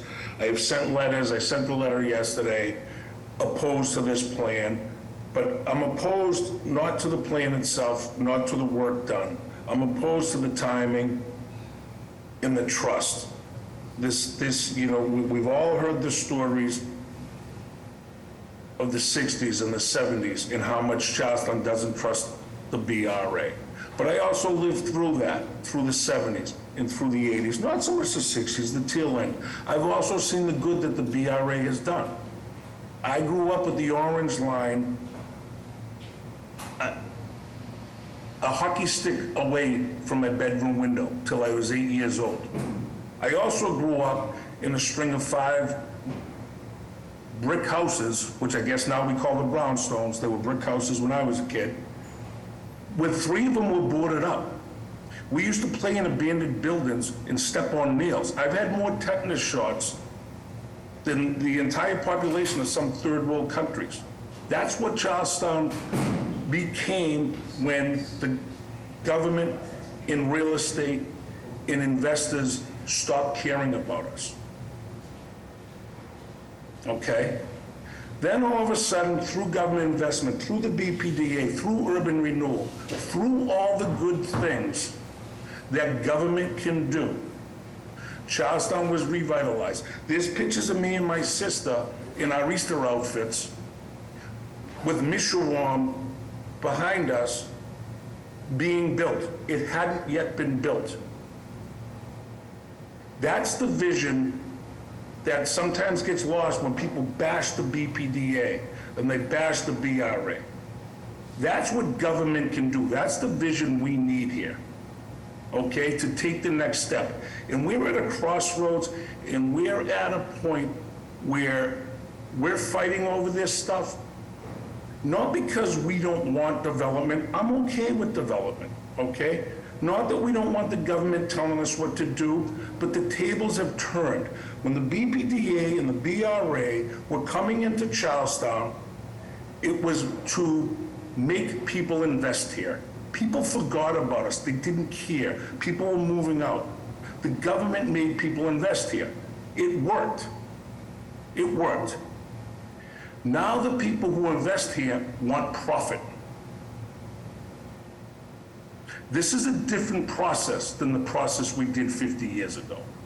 And we need to take our time. I'm not against any of these development. I'm opposed to the timing of this. I'm opposed to the 2 proposals that are gonna get approved later tonight, okay? And we'll keep fighting. Look, we celebrate a battle, okay, that we lost. But you know what? In the end, we won the big picture. We won the war. So I'm okay with tonight. Whatever happens, we'll keep on going. This community needs to stay together. We can't worry about this presentation, okay? This is all about the next 10, 20, 30 years. I'm not gonna get into details because honestly, it's too much to digest. We just need more time. As you say in that Transportation 2040, okay? I did D's in math, but I was able to figure this out. 2040 is 17 years from now, okay? 24 years ago, the BPDA in the city of Boston come up with the Rutherford Avenue corridor study to plan for the new vision of Charlestown. 24 years ago. We are closer to 2040 than we are to that day. In 21 years ago, the city of Boston, after doing nothing, decided to tear down the over-ramp that brought traffic through our community to Route 93, but kept it off our streets. 21 years ago, that ramp was taken down. Now we're gonna develop Rutherford Avenue? After 21, I can, if you want, I will pick up this laptop and you can follow me. It will take me 3 minutes to get to that ramp. I can see it from my house. It goes to the sky. I'm waiting for Evel Knievel's grandson to take a motorcycle and just go over it. 21 years. That has been staring us in the face. And the BPDA wants to tell us tonight, just trust us. Just trust us. We'll fix it.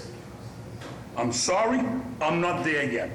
That's not, it's not that I don't appreciate the work. I appreciate the work. It's the timing, it's the timing, it's the level of trust you want from us that we're just not there yet. And I get it, it's the new BPDA. And I give you all the credit in the world for trying to change culture. And we're getting there. We're getting there. We've been told that some of these zoning is 10 and 20 years away. Then why can't we wait a month? Why can't we wait 2 weeks? Why can't we have a discussion tomorrow morning? And I think that's all I'm asking for. Look, if you're gonna vote to move this stuff forward, vote and move it forward, okay? I'll wake up tomorrow morning, I'll fight the next battle, we'll just keep going. And I don't want, you know what, I shouldn't say fight, I'll keep working with you folks, everybody along, the developers, labor, whoever it is, we'll get there. I've been here 55 years, I'm not going anywhere anytime soon. Maybe by 2044, I'll be playing pickleball in Fort Myers, hopefully, but who the hell knows? But that's all I really want to say. I put in 2 letters, my comments stand for themselves. I'm willing to continue to work. I appreciate the work being done here. We just need more time. Thank you. Okay, thank you. Thank you, Mr. Ryan, for representing your constituents. So let's see, Secretary Polhemus, do we have anybody else any other electeds we want to We have a representative from Councillor Murphy's office. Okay. You can unmute yourself. The floor is. To my left, it's like the... Good evening. This is Tom Mannion from Councilor Aaron Murphy's office. Thank you for having me on. I will be brief, as I don't want to repeat the points made by the past couple speakers. Councilor Murphy recognizes the extensive community process and planning process and commends the planners for consulting community residents. However, she does not feel that the neighborhood's concerns have been sufficiently addressed in the most recent initiative. And Oh, Thomas, you went on mute. I think you have to. Good evening. Could you hear me? Okay, so I think you came in and out a little bit, so. Oh, okay. We can hear you now. Yeah, Councilor Murphy can't support the plan as it is right now. She doesn't feel that the neighborhood's concerns have been sufficiently addressed in the most recent initiative. That was pretty much the point, so thank you. Okay, thank you, and I do want to recognize that we've received Councilor Murphy's letter. The board has received it and reviewed it. Okay. All right, Secretary Polhemus, any additional public officials we'd like to move forward? I don't see anybody else. No. All right, so we'll move on to the board questioning portion. Do we have any questions or comments from the board?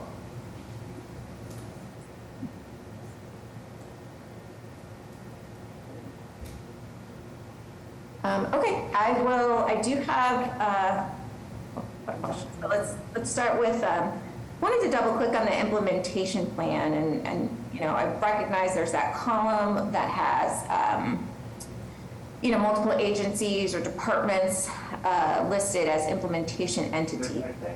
Trying to get a sense of how do you plan on, you know, on operationalizing the measurement and the accountability of achieving the plan's objectives. Kind of how do you envision that process working?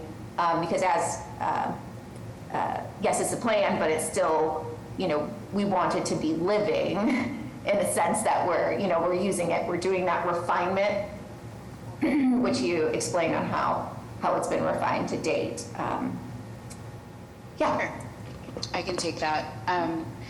So we mentioned the Planning Advisory Council. I know that in past meetings, we've also discussed the council on a couple of occasions. And one of the kind of tasks that that council is working on presently, or that body is working on presently, is exactly this.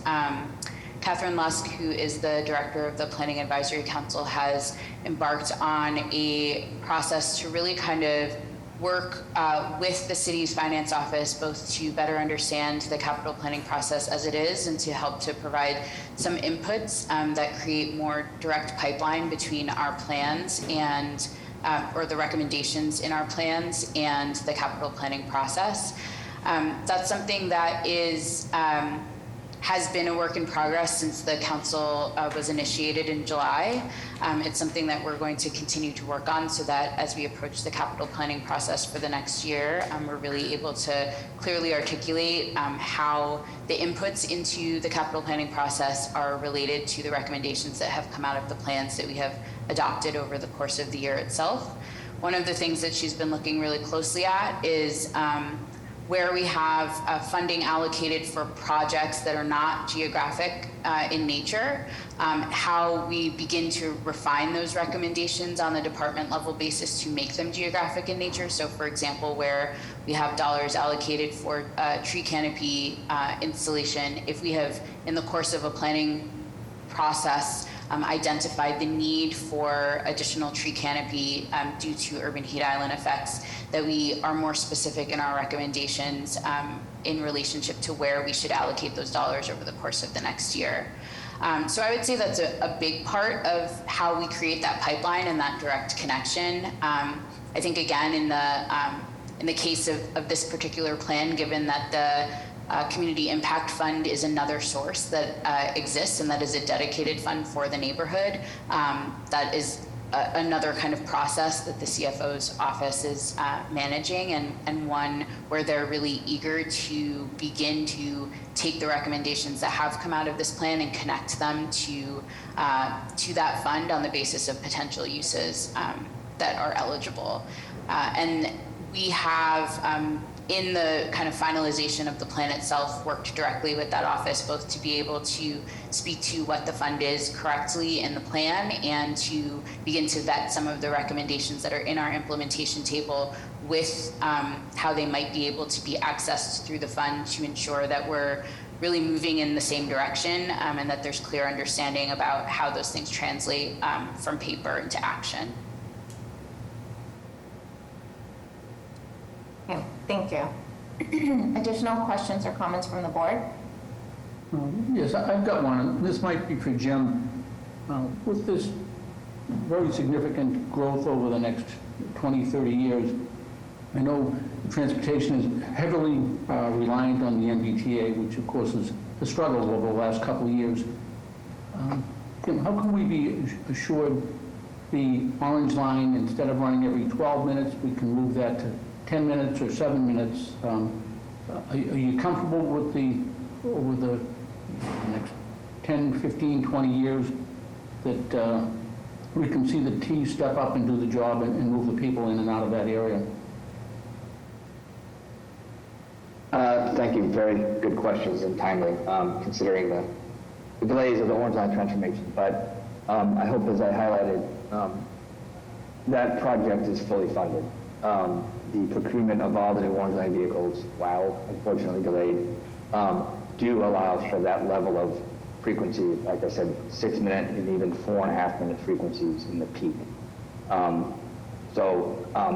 understand the delays of transforming the Orange Line have unfortunately been significant, but I'm hoping we're now at a point with new leadership at the T that they are going to hopefully finally complete that project. The bus network redesign, which also is critical to the success of the network here, is also a funded project as far as the levels of service committed, the routes, all of those elements are funded. I think the very very well-known near-term struggles that the MBTA has been having is just hiring enough operators to operate that vision. And the good news is for Charlestown is that the MBTA intends to kind of work their way on the northern side of the system and work their way down. So neighborhoods like Charlestown are intended to have the first kind of geographies of implementation of the bus network improvements. So I'm hoping that, these things will be realized realistically within the next, 5 years. And again, I think all of our projections are, 25 plus years, as we've stated. So I have to stay confident. But the good news is they're not unfunded. I've done some planning where we made big, expensive recommendations that still needed to get the money. It's just the pace of delivery, unfortunately. Thank you, Jim. We'll remain hopeful. Yes. Thank you. Yep. Additional questions or comments? I just have one broad question. This is a framework, is that correct? That's correct. So this sets some broad parameters as to what it is that is possible within the area over the next few years. That's correct. Certainly, we're looking to advance zoning that enables that, but many of the projections that we've made in the plan itself speak to maximum build out, maximum projection, et cetera. That does not necessarily mean that what ends up on the ground or what ends up developed is to the maximum that is kind of named in the plan. So where concerns have been raised about a need for more time for discussion, how can those concerns best be addressed moving forward? I think one of the first things that I would identify is that as development projects come forward, not only is there a public process through that, but as well that each individual project will need to be evaluated on the basis of impact and on the basis of or I would say against the infrastructure improvements that have been put into place. And so one of the conversations that we had in a prior public meeting was around the fact that each of those projects may warrant their own transportation analysis so that we can more specifically understand what the impacts would be at the time that that project is proposed. I think likewise, as we think about some of the other recommendations that are made in the plan, many of them are to the benefit of, the community in terms of the needs and services, et cetera. But each of those being implemented themselves may impact the kind of outcome or impacts of other development projects. And so I think that, when it comes to the case of development, making sure that the conversation continues through the process of kind of each of those individual developments and how they stack up against the plan and against each other is going to be really important. Thank you. I'll add a little bit through the chair. Amy, I think you kind of hit the nail on the head in a sense. Each individual project will still go through the process, and the community will still have a chance to have their input on each different project that comes up. But I'm definitely 4 years of study and just a lot of work. I'd like to thank everyone as far as the BPDA for the presentation today. You do a great job today. A lot to take in, but with 4 years of study, we had to hear it. So I appreciate everything you guys have said today.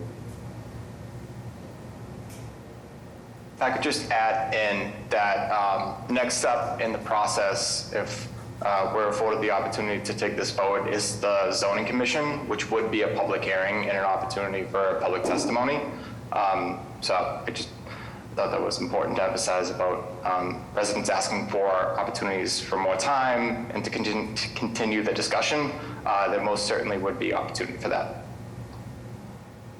Thank you, Jason. That's a really good a good thing to point out. Additional questions or comments?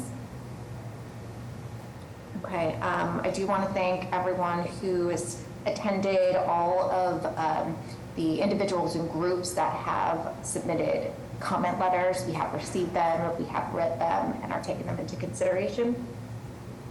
And also want to thank the agency and particularly Director or Chief Jemison and Ms. Chambers, as well as Jason. I really, as a board member, value the the feedback that there is collaboration, there is conversation, there are concessions that are being made, and it appears that there is that openness and that willingness to have that conversation, and I'm just really appreciative of that, and to see that demonstrated. Okay, so with that, we are, I believe it's time to take a vote. So to do that, we are going to read out the individual votes separately, so I'll reread them.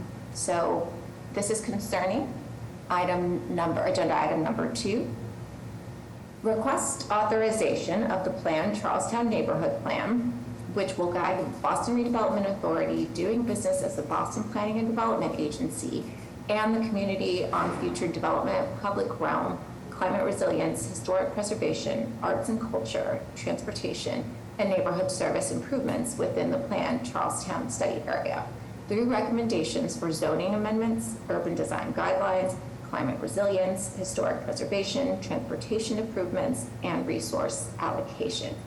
A motion is in order on that item. So moved. Second? Roll call for a vote. Dr. Landsmark? Aye. Mr. Shepherd? Aye. Sorry, Mr. Miller? Aye. And the chair votes aye, motion passes. So now let's vote on item number 3. Request authorization to petition the Zoning Commission to adopt text amendments to Articles 2, 62, 42B, and 58 of the Zoning Code, and associated map amendments to maps 2E, 2D, and 2B/2C, to implement zoning recommendations from Plan Charlestown and to take all related action. Motion is in order on agenda item number 3. So moved. Second? Roll call for a vote. Dr. Landsmark? Aye. Mr. Miller? Aye. Mr. Shepherd? Aye. And the chair votes aye, motion passes. Thank you very much for all who, again, who attended and who are continuing to participate in this process. Okay, so we are now going to move on to agenda item number 4, or actually, Secretary Polhemus, should we do agenda item number 4 or move to the public testimony portion? Let's just finish agenda number 4 just very quickly.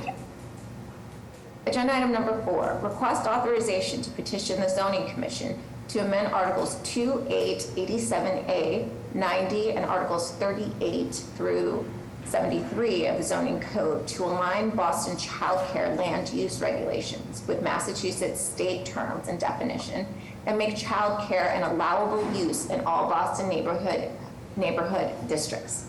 Abdul. Great, thank you, and good evening, Chair Rojas, Secretary Polhemus, members of the board, Director Jemison, and Boston residents who are joining us today.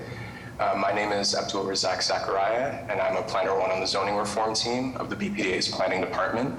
Today, I'll be presenting on the proposed citywide childcare zoning text amendment, which aligns with citywide goals to enhance opportunities for childcare centers and home-based family childcare facilities. Next slide. Today, we'll cover the background to the study of childcare center needs in the city, work that has been done so far, as well as initial actions that have occurred outside of the BPDA's purview that the zoning amendment hopes to support. Followed by this, there will be a brief presentation by a staff member from the Mayor's Office of Early Childhood to explain childcare supply and demand and how amendments to the zoning would support the existing childcare access gap. And in the final section will be a breakdown of the specific updates to the zoning code through this amendment that will enable childcare centers and home-based family childcare facilities to be allowed as a land use as of right in all Boston neighborhoods. Next slide. As mentioned, my name is Abdul Razak Zachariah, and I'm thankful to be presenting on this amendment as someone who personally benefited from access to childcare centers and home-based childcare facilities. And I'm joined today with Paula Gaviria Villarreal, who serves as the Child Care Program Director for the Office of Early Childhood. Should there be any questions about this amendment after tonight's meeting, you can reach out to either of us, both about the zoning regulations on my end or on the impacts of these regulations for childcare facilities on the end of the Office of Early Childhood. Next slide. The proposed amendment, as mentioned, is the most recent effort in the line of actions taken by the City of Boston to advance childcare access and resources. Next slide.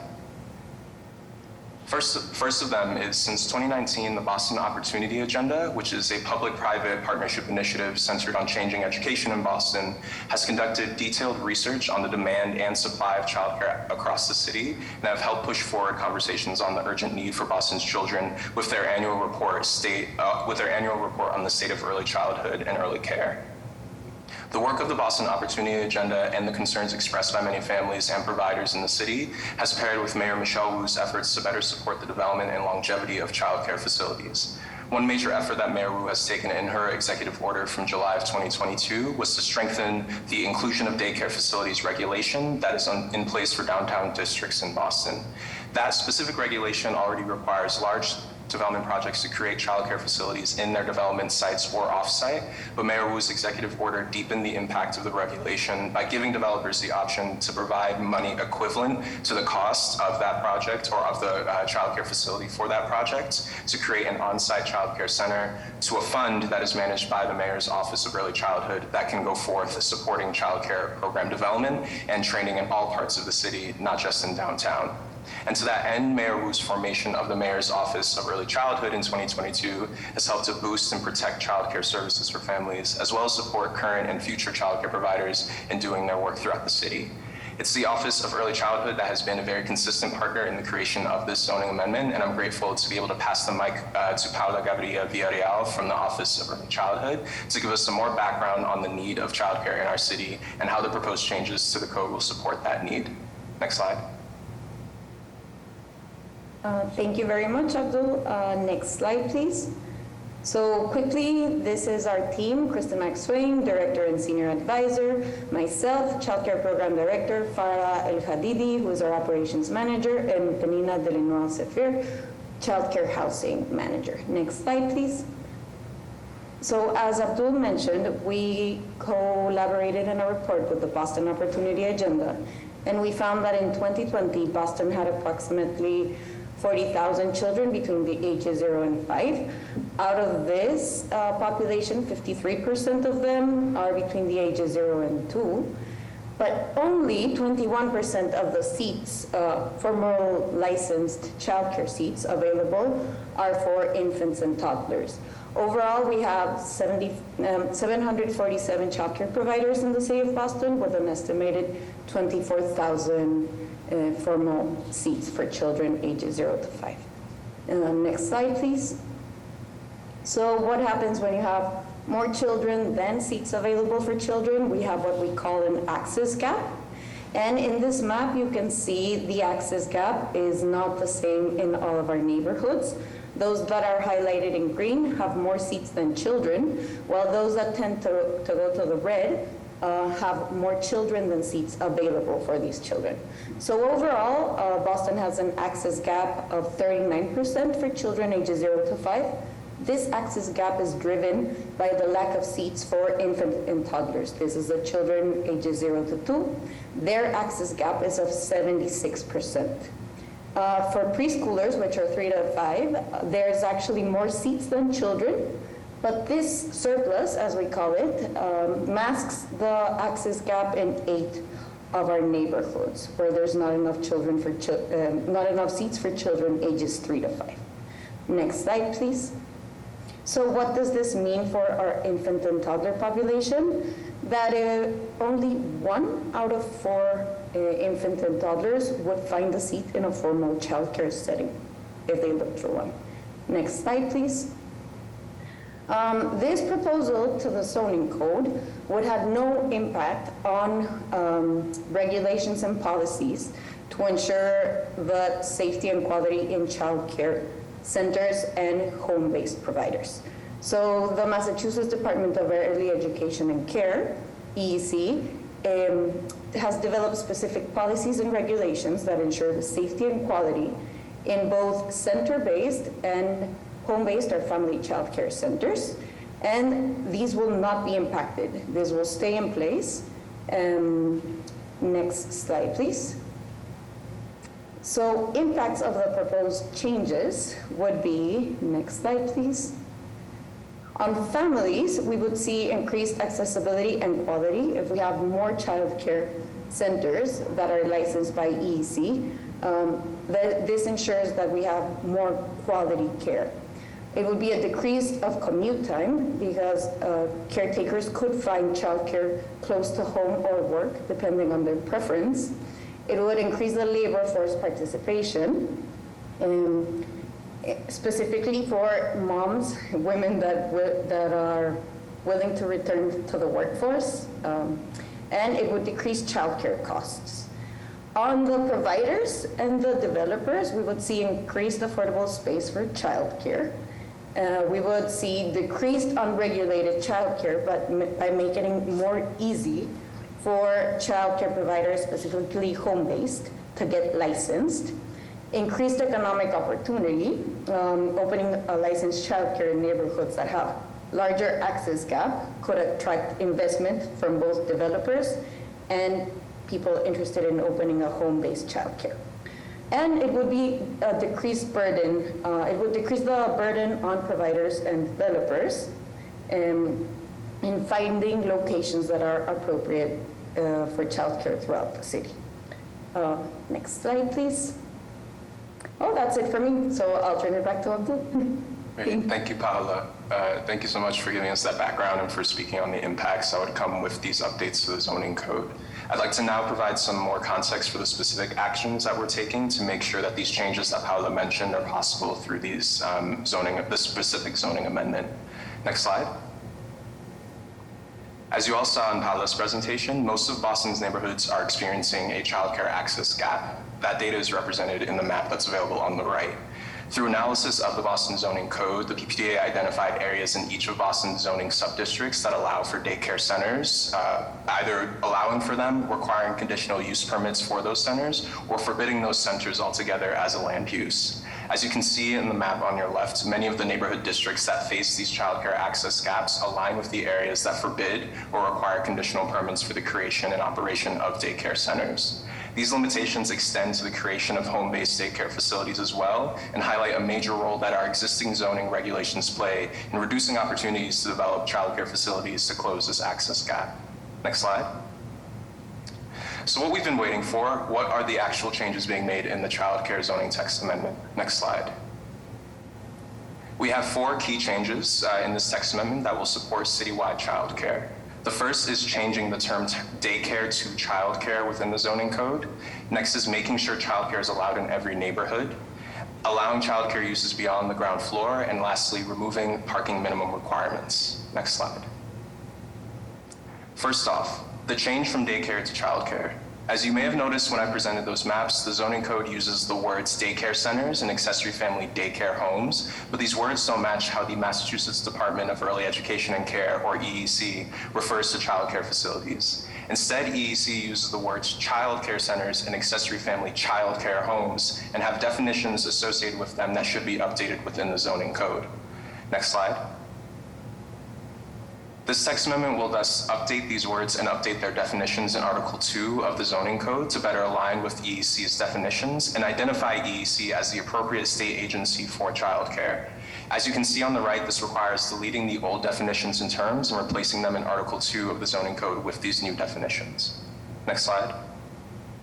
The next change will make childcare an allowed use in every neighborhood of Boston with a particular focus on residential neighborhoods. In many parts of Boston, childcare centers and accessory family childcare homes are forbidden or have to meet certain conditions to be approved by the Zoning Board of Appeals. This prevents more childcare services like the programs and centers shown on the left here from entering and growing in communities with high need, especially areas with low-income households, families of color, and immigrant families. Next slide. This amendment will make child care centers and accessory family child care homes an allowed use in all of Boston's neighborhoods as of right. This will remove the extra costs and barriers associated with the zoning appeal process when creating new centers and home-based programs in areas that need them the most. On the right, you can see that this includes identifying specific sections of the zoning code where child care centers and accessory family child care homes are listed as conditional or forbidden and changing those uses to be allowed. This will not only expand where child care uses can happen, but hopefully encourage more home-based child care services in residential areas. In addition, there are unique areas related to maritime activities, such as maritime economy reserve areas, where we will keep existing conditional or forbidden childcare uses because those areas are strictly limited to those maritime activities. Next slide, please. In certain parts of Boston, childcare centers are only allowed on the ground floor or basement of buildings. This doesn't currently match what EEC, which says, doesn't currently match the regulations that EEC has, which says that childcare centers can provide services above the ground floor. Programs like you see on the left creatively use the great multifamily housing properties that we have within our city to provide childcare services on the second or third floor for a variety of reasons that make providing their services easier. Next slide, please. That is why our third change to the zoning code will be to remove local requirements that prevent childcare centers above the ground floor and other barriers related to the amount of space that they can take up on a property. It'll bring us closer to the state's permissions on the space that childcare uses can take in a building and remove excessive restrictions on childcare facilities. On the right, you can see that those changes are part of the previous changes where we will just remove the footnotes from the zoning code for those particular restrictions. Next slide, please. And last but not least, our fourth change will be removing parking minimum requirements for childcare uses. For some background information, many Boston neighborhoods require childcare centers to have parking spaces based on the size of that center. The requirement is an expensive barrier for developing childcare centers and does not align with the city's goals of reducing reliance on private vehicles. There are many examples of childcare centers that already exist in the city, like this example of Buds and Blossoms in Chinatown, that do not have parking spaces as part of their facility and still serve a high population of children and families. Next slide. This amendment will remove parking minimum requirements for childcare centers, which will help childcare centers in building only the parking that they need for their staff and families that they serve. Childcare centers will still be allowed to build parking spaces if needed and can still apply for parking spaces as part of their development plan, but they won't be required of that with these new regulations. If a childcare center wants to have parking spaces, it's still able to pursue them in their plans as any other development project, and the number of those spaces that they build will be determined on a case-by-case basis based on the planning goals and context of that area. I'll also note that the decisions about curbside pickup and drop-off times and zones are made by the Boston Transportation Department and not through the zoning code. So these changes to the parking requirements are separate from how the Boston Transportation Department decides on these drop-off procedures. Next slide, please. With these four changes to the zoning code, there will be a better alignment with state terms and definitions for childcare uses. Childcare facilities will now be allowed as a citywide land use. Childcare uses will be allowed in more than just the ground floor in several of our neighborhoods. And childcare centers won't have to build parking unless they truly need it. Next slide, please. As a result of these changes, what we saw before as a very restrictive environment for childcare facilities, next slide, will become a land use and development environment where childcare centers and accessory family childcare homes can be built in every Boston neighborhood. This will provide a better landscape for providers and developers of these facilities by increasing affordable space for childcare, decreasing unregulated childcare, increasing economic opportunity, and decreasing the burdens overall to these providers and developers in terms of the administrative processes, all the impacts that Paula had listed for us before. Next slide. And so when we make all these changes, it ultimately expands the flexibility of childcare facilities across the city. And as a result, we see more of the childcare spaces that some of you may already know in your neighborhood and open up the opportunity for more childcare spaces if this amendment is approved. Next slide. With that, I'd like to say thank you to Kathleen Onifer, the BPDA's Deputy Director of Zoning, as well as Paula, Kristen McSwain, Panina Delanoy Zephyr from the Office of Early Childhood for being dedicated partners in drafting and revising this zoning amendment. And thank you, Chair Rojas, Secretary Palamas, members of the board, Director Jemison, and the residents who joined us today for learning more about this amendment and for considering it for approval to petition to the Zoning Commission. Thank you very much. Thank you, Abdul and Paula. Do we have any questions or comments from the board? Okay, we just want to thank you for the presentation, and this all makes a lot of sense, and I'm glad that it's been identified, and we're going to remove some barriers that will benefit our kids. So, with that, a motion is in order. So moved. Second? Roll call for a vote. Dr. Landsmark? Aye. Mr. Miller? Aye. Mr. Shepard? Aye. You said aye, right? I said aye, yeah. Okay, good. And the chair votes aye. Motion passes. Thank you so much and good luck. Thank you. Okay. Great. Okay, so now we're going to move on to the next agenda item, which is agenda item number 5. And this is the public hearing, so we'll get started with that language. Okay.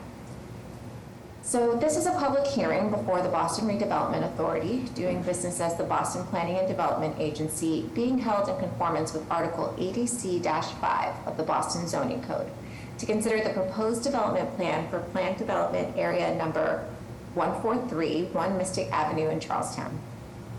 This hearing was duly advertised on September 15th, 2023 in the Boston Herald. This is a BPDA hearing on a proposed petition by the agency.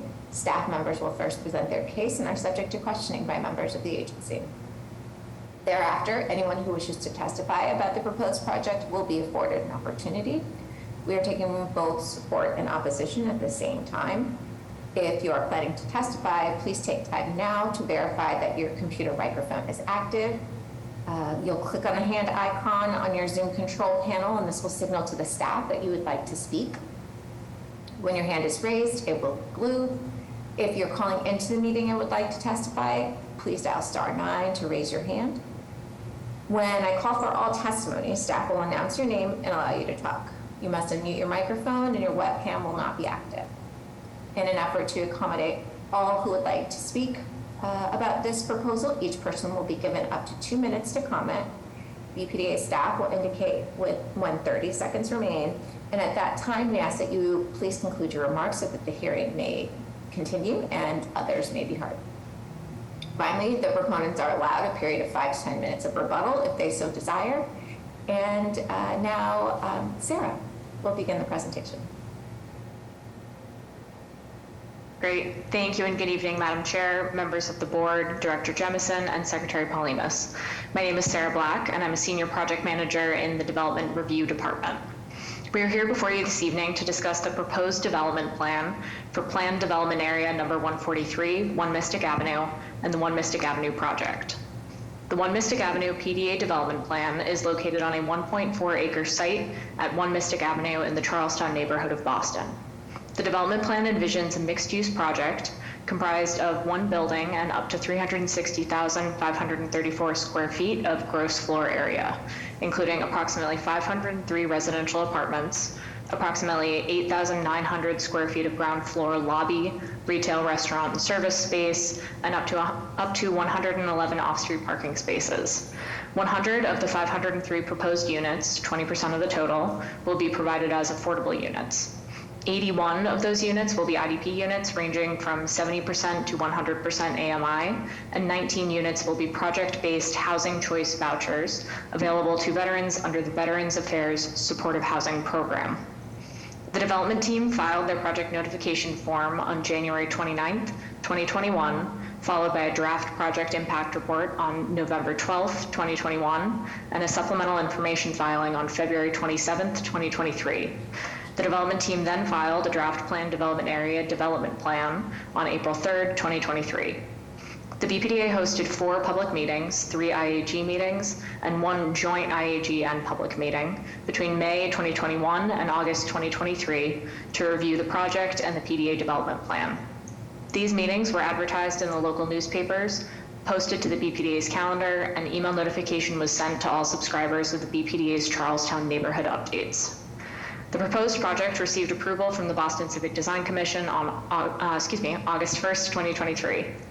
At this point, I would like to hand it off to my colleague Christina Rico from the Planning Department to present the planning context for the project, followed by a presentation from the development team. Thank you. Thank you, Sarah, and good evening, Madam Chair, esteemed members of the board, Director Jemison, and Secretary Paulimas. I am pleased to join you this evening to share with you the planning context that informed BPDA's staff review of the proposed project. The proposed project site is located within the now formally adopted Planned Charlestown Study Area, recommendations for which you've heard much about this evening, including land use and built form recommendations used to guide BPDA staff review of the proposed project throughout the Article 80 design review process. Dimensional criteria associated with the PDA overlay district include a maximum building height of 280 feet, an allowed FAR of 5.0, plus an additional 1.0 FAR density bonus for residential uses within 1,000 feet of an MBTA station, and a minimum permeable surface area of 15%. The proposed project is compliant with these dimensions and contributes significant public realm improvements to surrounding streets, including Dorrance Street, Temple Street, and Sherman Street, and a new crosswalk traversing Mystic Avenue, establishing needed pedestrian connections to the Sullivan Square MBTA station. It is the opinion of BPDA staff that approvals sought at this time support the planning vision for transit-oriented growth in Charlestown established by Plan Charlestown, now adopted by this board. And with that, I would like to turn it over to the proponent for a more detailed presentation. Thank you. Thank you very much, Christina and Sarah. Good evening, Madam Chair, Secretary Paul-Hemus, Director Jemison, and members of the board. My name is Don Wiest, Permitting Counsel for the One Mystic project. With me tonight is leadership of the proponent, Fulcrum Global Investors, Scott Brown, President, also John Brainerd and Kurt Hunziker. In the interest of time, I won't make any other introductions of our team members, but we have our entire team here with us tonight to answer any questions. I will make a few introductory remarks and then pass the presentation over to our design lead, Aaron Hodges of Stantec. Next slide, please. We're in our fourth year of working on this project. During that time, we've had many dozens of meetings. Some have been large over Zoom. Some have been very small and taken place over kitchen tables with neighborhood residents. We've taken feedback throughout that process. We've revised the project extensively. We've also worked very closely with BPDA design and transportation staff at the city's transportation department. At the end of this nearly 4-year process, we've come up with a project that we're enormously proud of. We're very excited to present it to you tonight. On the screen, you see two images of the site. The larger image to the left is the inviting future of this property. The upper right-hand corner is the less appealing current condition. When Fulcrum first came to the site in 2019, it was an operating junkyard. It is a contaminated site. It's a brownfield site. We are going to clean the site and transform it. That's one of the many public benefits of this project. It's fair to say that the before and after associated with this project is about as dramatic as we'll ever see.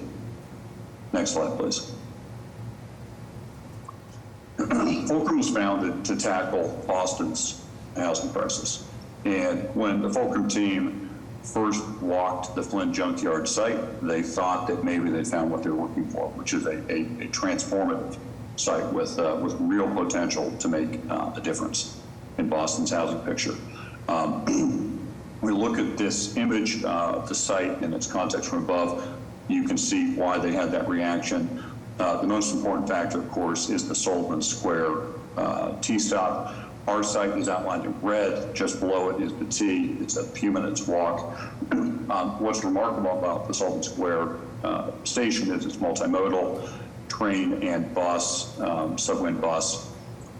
Within 30 minutes of the site by public transit, residents can get to 850,000 potential jobs. There are only a few sites in North America that present that kind of access to workplace opportunities. It's possible to live here without a car and participate in the larger Boston economy. If you look along the lower sweep of the site, or the image on the screen here, you see there are multiple existing open spaces. To the north of the site, we're very close to Assembly Row, which includes a wide range of retail, shopping, restaurant opportunities, also grocery store, Trader Joe's. The site itself isn't appealing in its current condition today, but the surrounding context for a great place to live is already there. We have the ability to transform the site, and that will plug into all the offerings around here. When we began conversations with the community about what kind of residential project would make sense here, we heard two concerns. The overriding thing we heard is that housing access is disappearing in Charlestown. People told us over and over again about young people who weren't able to stay in the neighborhood. It was just too expensive. We did some looking into housing prices. We were startled to see that the single-family house market now has an average price of almost $2.5 million. That's not the peak, that's the average. Of course, young people can't get a foothold in Charlestown today. The second thing we heard was that Charlestown had a long tradition of military service. There was a large veterans community in the neighborhood, and that veterans community could use help. There are many different things we could have done, contributions, et cetera, but we decided to take the step of putting an innovative veterans wing in the building, 19 units on-site space for supportive care. So in responding to what we heard from the neighborhood, we have included a significant amount of affordable housing in the project, 100 units, as Sarah mentioned. Of those, 66 will be at 70% AMI, 15 will be at 100% of AMI, and then the remainder are the veterans units. The rest of the units are designed to be reasonably priced. Our hope is folks who want to stay in the neighborhood can stay in the neighborhood. To the extent they want to move out at some point and buy a place, given the significant spread today between rental prices and mortgage payments, we hope that they can save up and eventually move into homeownership world if they want to, or if not, stay in a wonderful, beautifully designed, highly amenitized building with great transit access. That's our goal in designing this project. Next slide, please. So we've talked about the benefits of the project, putting a lot of housing right next to transit with terrific connections to jobs. What about the negative impacts? What are the impacts of the project on the neighborhood? If you look at the image on the left, you see there are 5 numbered blue circles. Those correspond to view corridors out from the site. If you look on the right side of the screen, you don't have to examine those pictures too carefully to see the site is essentially in the middle of nowhere. We're way off in the hinterlands of Charlestown. We're right at the foot of the Misgavin Bridge that goes to Somerville. In fact, the Somerville line is on our side of the bridge. We're just maybe 100 yards or so away from it. But we are a Boston project that meets the affordable housing. The tax payments are going to come to the city of Boston. But we're about as far away from the rest of Charlestown as we can be. If one were to draw a 1-mile circle around the monument, we're outside that circle. About half the financial district is inside that circle. We are at a real distance from the rest of the neighborhood. But again, we've got superb transit access, very minimal abutter presence at this site. It's a great place to not only create significant amounts of housing, but to do so with absolutely minimal impacts. The other part of the Fulcrum team's challenge was to provide needed housing and to do so in a building that could serve as a national model. Stantec was engaged by Fulcrum to design a building that offered the best in current building practices. This will be one of the few high-rise residential buildings in North America that is all electric and passive house. So it will serve as a national model. We'll have union apprenticeship programs on the project. It will teach people how to build this standard. 10 or 15 years, everything will be built this way. But we need pioneering projects to get us there. This will be one. In addition, it's a striking building. The goals of Fulcrum at this site were to take advantage of what they saw as one of the best residential sites in all of Boston, make the best use of that site to contribute towards Charlestown and the city's housing needs, and to wrap all that up in a beautiful package. We think that we're creating one of the most striking buildings in Boston. I'll now pass the presentation over to Aaron Hodges to show the Stantec design. Thanks, Dom. Let's go to the next page. Next page, please. Thanks. Hi, everyone. My name is Aaron Hodges. I am a design principal at Stantec. We are the architect of this project. As many of you have heard earlier today, this is the planning context for Plan Charlestown. Our project is in the pink outline, dash line on the image on the right. We are zoned as a mixed-use site with a base FAR of 5 with a 1.0 density bonus because of our high level of affordability and low parking ratio. Next page, please. So one of the most meaningful process that our team went through was working closely with the BPDA design staff in determining areas on the site that we can introduce as significant public realm improvements. We have significant site setbacks on all edges of our project site, that is including Mystic, Sherman, Temple, and Dorrance Street. In addition, we were able to introduce, through working with the community, a south-facing public plaza and a dog park that's to the top right corner of the site plan over here that will be accessible to the public and used as public open spaces. And around the site, we are introducing significant amount of public realm improvements in the form of bike lanes and pedestrian connections that increase the safety to the Sullivan T station. Next slide, please. The massing of the project is divided in 2 pieces, stacking away from the Sullivan T station. And as mentioned, of the 503 units that we're introducing, 100 of those will be affordable, and 19 of those 100 units will be for formerly homeless veteran units, which we believe is one of the first in the city of Boston in a scaled project like this. Next, please. The design of the building facade uses a rich collection of different materials. These are the 2 views from the 2 major ends of the building facing downtown Boston and away from downtown Boston. And we thought that this is a significant gateway site that deserves a significant piece of architecture, which we have tried to achieve over here. Next page, please.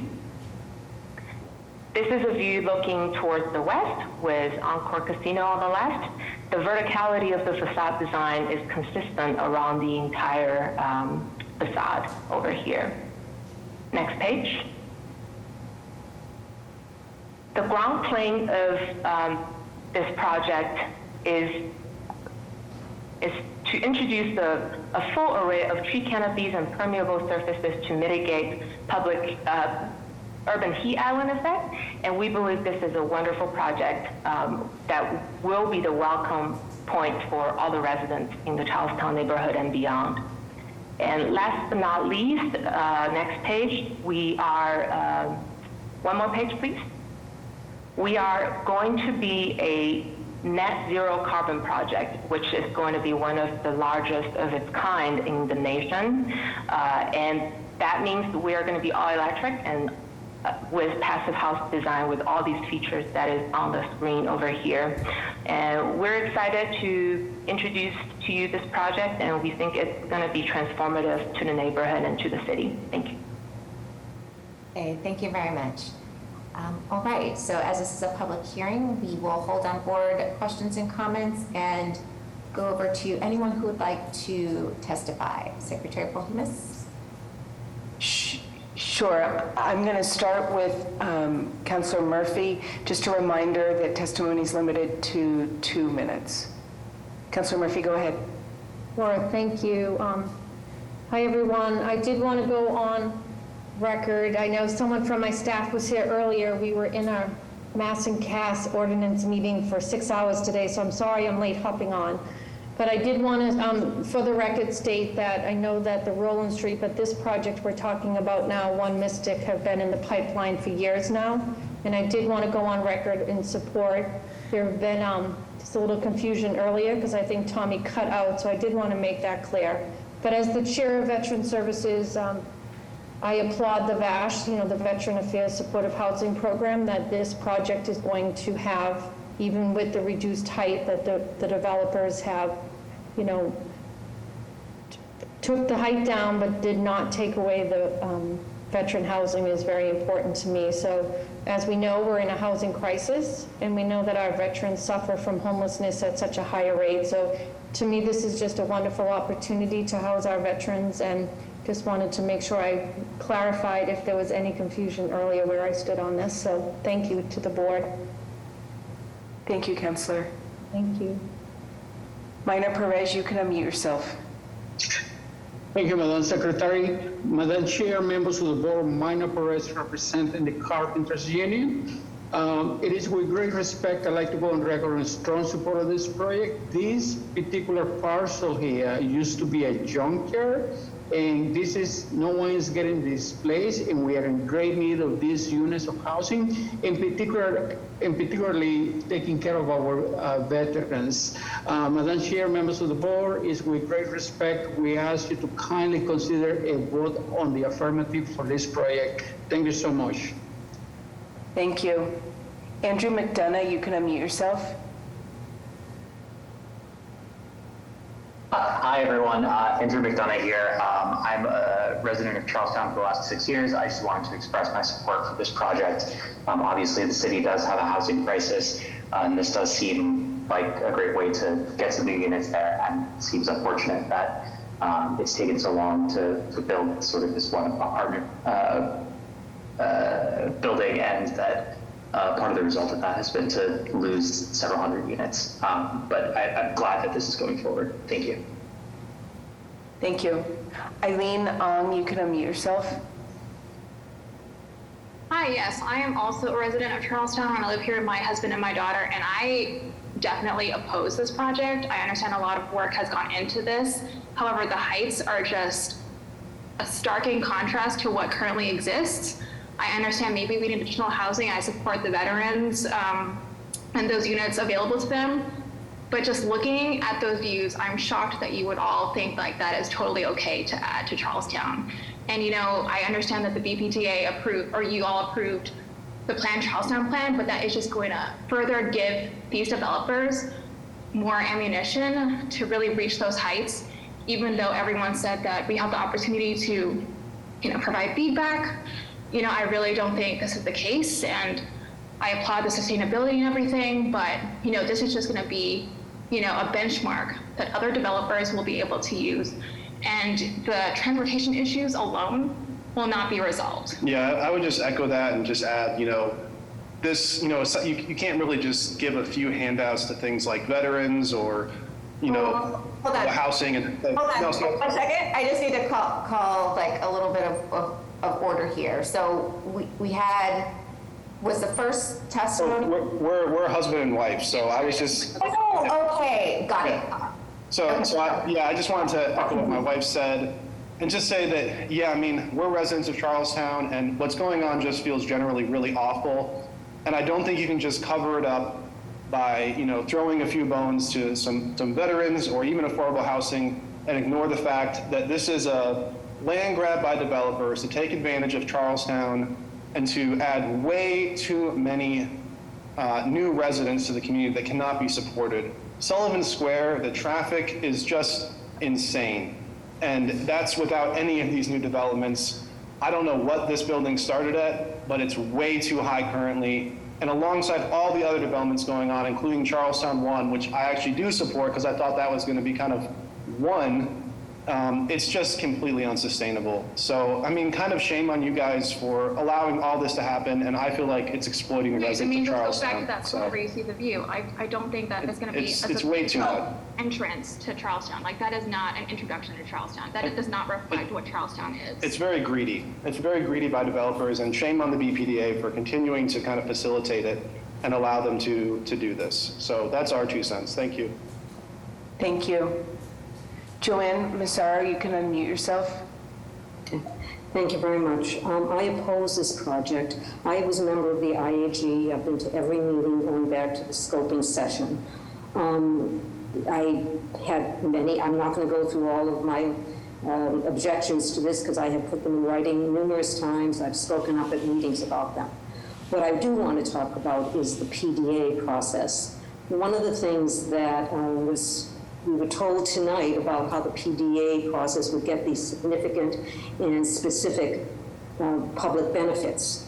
And when I looked at the list, because I had made some recommendations what I thought should be included, and then they weren't. And here we are looking at a PDA that the benefits are the project itself. Don Weist talked about this being in the hinterlands, so far away from the community, no impact. So how is the open space up there you actually think that the community would benefit from? The streets and sidewalks around the project are really for the tenants. You couldn't sell one of those units or as a rental if it was left in the condition it's in now. So I want to ask, what is the significant and specific community benefits that's beyond the perimeter of that particular project? Because it is not, this is the first one out of the gate. So if this is what we have to look forward to all the other PDAs, the other 10 PDAs that will be coming down the pike, if this is what we get, you know, it's not a very good example. Thank you.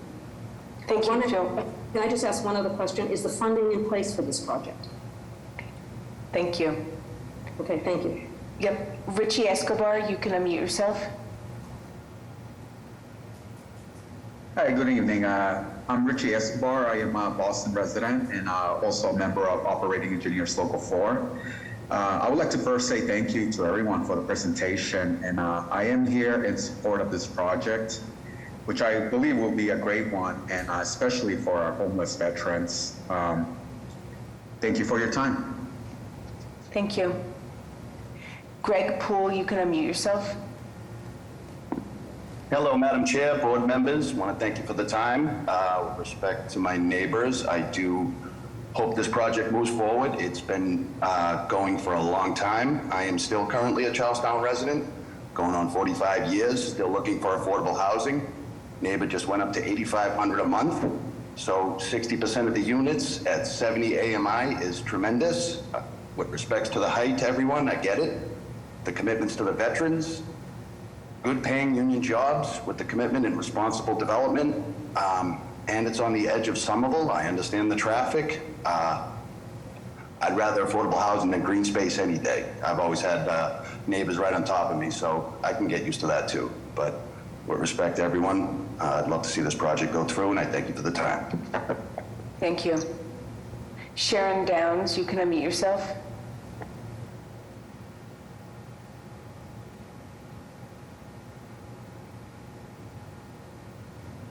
Sharon or Sharon, you need to unmute yourself.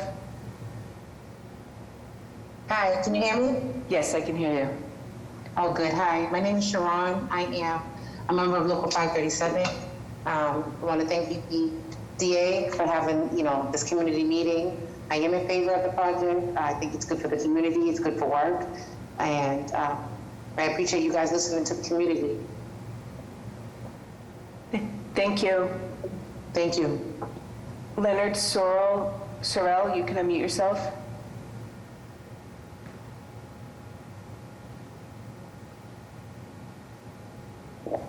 Hello, can you hear me? Yes, I can hear you. Hi, my name is Leonard Sorrell. I'm a lifelong resident of Boston. I am a member of the Local 4 Operating Engineers, and I am for this project, for the community, and also for the veterans. I think it's a great opportunity for the trades, and I just want to say thank you for the presentation. Thank you. Taylor Rose, you can unmute yourself. Hi, good evening. My name is Taylor Rose. First of all, I want to say thank you to the BPDA and to the developers for holding this meeting.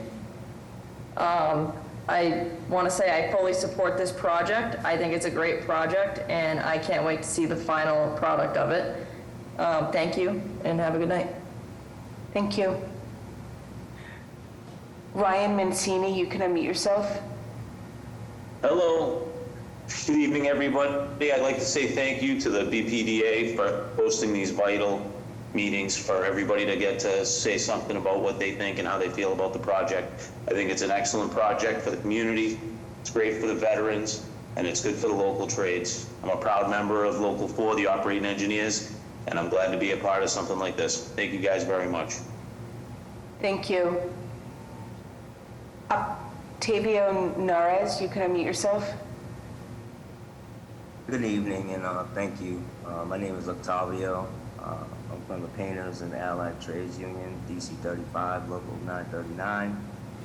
Lifetime resident of Boston, and I approve this project. It will be definitely good for accessible income for the community with good jobs. And I just want to thank everyone here for joining and having this platform. Thank you. Martin Castillo, you can unmute yourself. Yes, and good evening. Thank you for letting me participate in this project.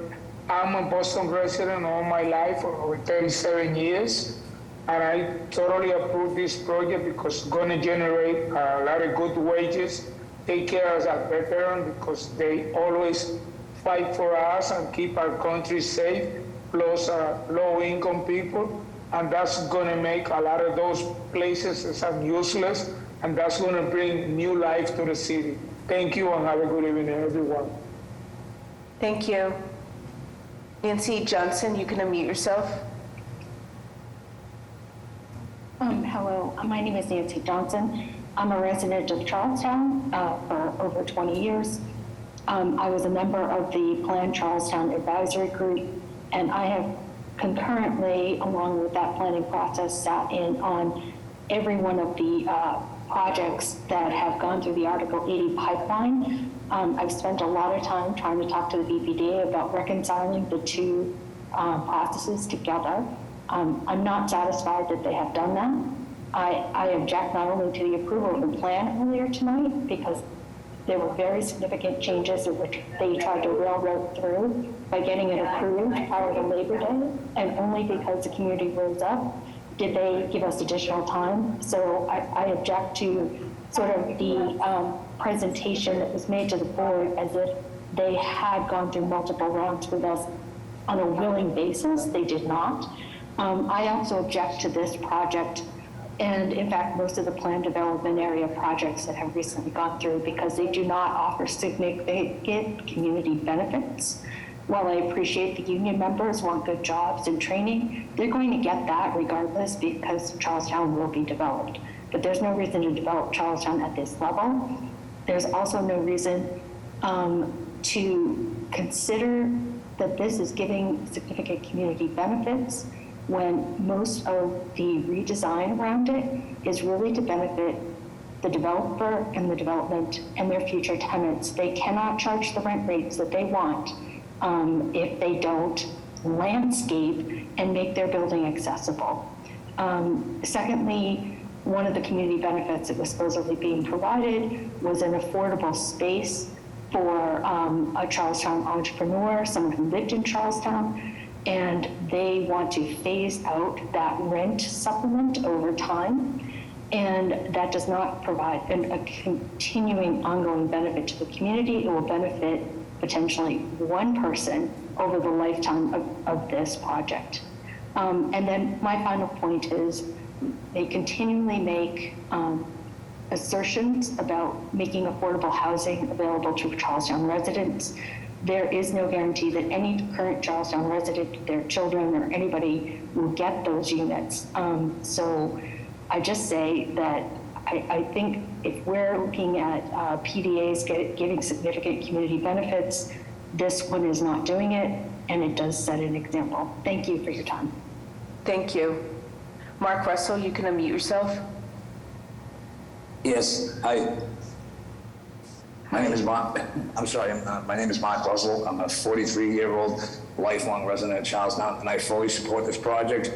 It's going to bring thousands of jobs, help veterans, revitalize an area that's honestly been a junkyard my whole life. My whole life. This is not a land grab. Anyone going to grab this land their whole life? Now you could responsible developers come into our neighborhood saying they want help. It should be considered. Not even considered, it should be approved. At the same time, I need to work. That's the reality of thousands of jobs. Thank you very much. It's responsible development, and I appreciate the opportunity to talk. I hope you guys really do approve this project, This is a great thing for that area. That area's been a junkyard for 40 years plus. Thank you. Thank you. Paul Hansen, you can unmute yourself. Hello? Hi. Hi. My name's Paul Hansen. I'm a lifelong resident of Charlestown. Like the previous gentleman just said, that's been a junkyard for as long as I can remember, and it's going to stay a junkyard if we don't do nothing about it. Any development in Charlestown at this point is nothing but bringing the community together and giving residents an opportunity to work. And I support this project, and I hope there's more like it in our area. And I appreciate the opportunity to speak, and residents might have an opportunity to learn how to build on this project. So I fully approve this project. Thank you for your time. Thank you. Joseph Zuvante, you can unmute yourself. Good evening. Can you hear me? Yes, I can. My name is Joseph Fonte, and I'm the president of the Abraham Lincoln Post 11 here in Charlestown. And I want to comment on what this project is doing for veterans. This is unprecedented. It's an amazing gift to the veterans in Charlestown, what they've created. The idea of allowing a whole wing to be dedicated to veterans has never been done before. This is a first step, and I hope will be a model for other developers in the town and across the country. And I fully support it. I don't feel that this is a bone being thrown to veterans. I feel like this is a very significant step forward to helping our veterans find affordable housing. And I fully support this project. Thank you. Thank you. Daniel Cody, you can unmute yourself. Good evening. This is my name, and I am a business stepper in Boston. We're hundreds of residents in and around the city, and I want to thank the BPDA for putting this presentation together, and I want to speak in approval of it. And thank you for your time. Thank you very much. Noel Dye, you can unmute yourself. Thank you. I do not support this project. I am a 32-year resident of Charlestown, and although I support many of the things that this project attempts to do and is planning to do, housing veterans is really critical. Creating affordable housing is critical. I'm especially offended by the comments in the last slide about how it's going to have beautiful light, and I can tell you it's going to block the light from the rest of the neighborhood. So I'm generally offended by the height of this building. That's pretty much it. I also am finding that, in my world, communication is not message delivered, it is message received. And tonight has been a lot of patting ourselves on the back for message delivered, but generally the message received tonight is that I'm not being heard. And one of the things that I did want to mention is that you are going to put this building in and it will be permanent. Permanent. And I've lived in places like this before. I've lived in industrial areas, and it's not fun because the outside spaces do not really appeal and they don't really provide a quality of life that you're trying to promote tonight. I think it's very important for you to pay attention to that. The people that live in this building are going to have a horrible time crossing the road to get to the T. And the presentation earlier talking about how it's right next to transit is just a lie. It's a lie. You have to cross really horrendous streets. Every single one of the images here are lies. You show the road wide open with few cars on it, but it is never like that. It is always jam-packed. I'm always on it. And I can tell you it's very difficult to cross. People are going to be taking their lives into their hands. So I think that there's a lot of things that need to be addressed before this development can go through. I appreciate that it's been going on for a very long time, and it needs to happen to house the people that need to live there. But it is time for services to be addressed before development can go forward. Although I don't think it's a land grab, I disagree with that. I understand why this is going in. I do think that the development is going in the wrong direction. So please stop this before you go any further. Do not do what you're doing tonight. Go ahead and railroad us through with Plan Charlestown, and then in the first example, tell us that you're going to get this. Thank you. Thank you. Ben J., you can unmute yourself. Hey guys, how you doing? My name is Ben Jacobs, and I'm a sheet metal worker at Local 17. I'm also a Boston resident. I want to thank the BPDA for facilitating these important community meetings. I'm here to speak in favor of this project. I think this is going to be a good project for everybody, and it's going to do a lot of good for the community. Thank you for your time, guys. Thank you. Kevin Collins, you can unmute yourself. Good evening, Madam Chair and the BPDA Board. My name is Kevin Collins. I represent the ironworkers. We have about 25 to 50 members in the Boston and the Charlestown area. That's just in those two areas themselves. And I'm in favor of this project, and I support the veterans. And we have a lot of veterans also, and it'd be great to put our veterans to work on this project. Thank you very much. Thank you. Rodrigo Barrero, you can unmute yourself.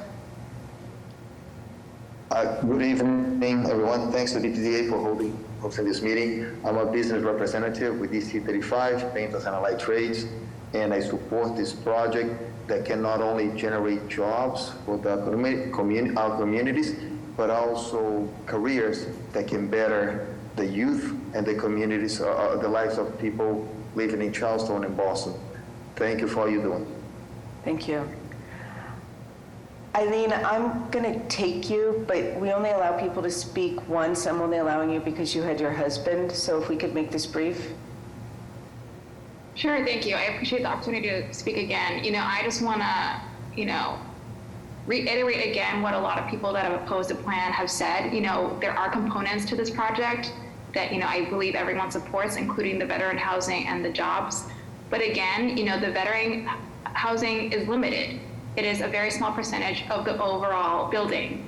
And again, the heights are really, I think, what is something that really needs to be looked at again. This will be a defining building for that area of Charlestown.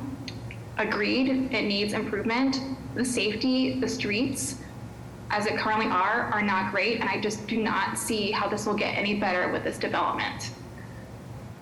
Thank you. Thank you. Is there anybody else who would like to testify about this project? Please raise your virtual hand.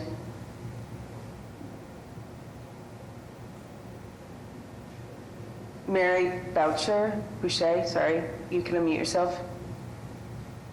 Hi, Mary Boucher, lifelong resident of Charlestown. I can support the One Mystic project and its location. It's been a dilapidated area for years. And I believe the residents would work and play closer to Assembly Row and not back paddle into Charlestown proper.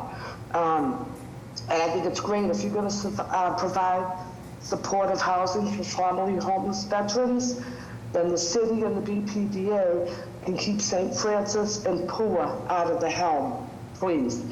And I get it. That's it. Thanks. Thank you, Mary. Would anybody else like to testify about this project? Please raise your virtual hand.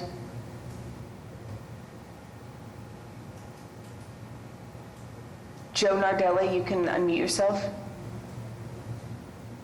Good evening. I would just like to say thank you to the BPDA on this project. I've been working in this city since the late 80s, and I agree with the gentleman earlier, as Charlestown has really become a beautiful area. It needs upkeeping. That area has been a junkyard.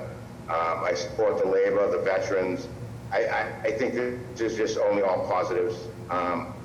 Change is tough, I get it. I do support this project, and I thank you guys for your time. Thank you. Paul Gould, you can unmute yourself. Good evening. I just wanted to reiterate some of what the previous people have mentioned. I'm a Charlestown resident, been here my whole life. And again, this is a junkyard we're talking about on the outskirts of town. This project is going to create jobs, housing, and careers for people for years to come. I support this project. Thank you. Thank you. Would anybody else like to testify about this project?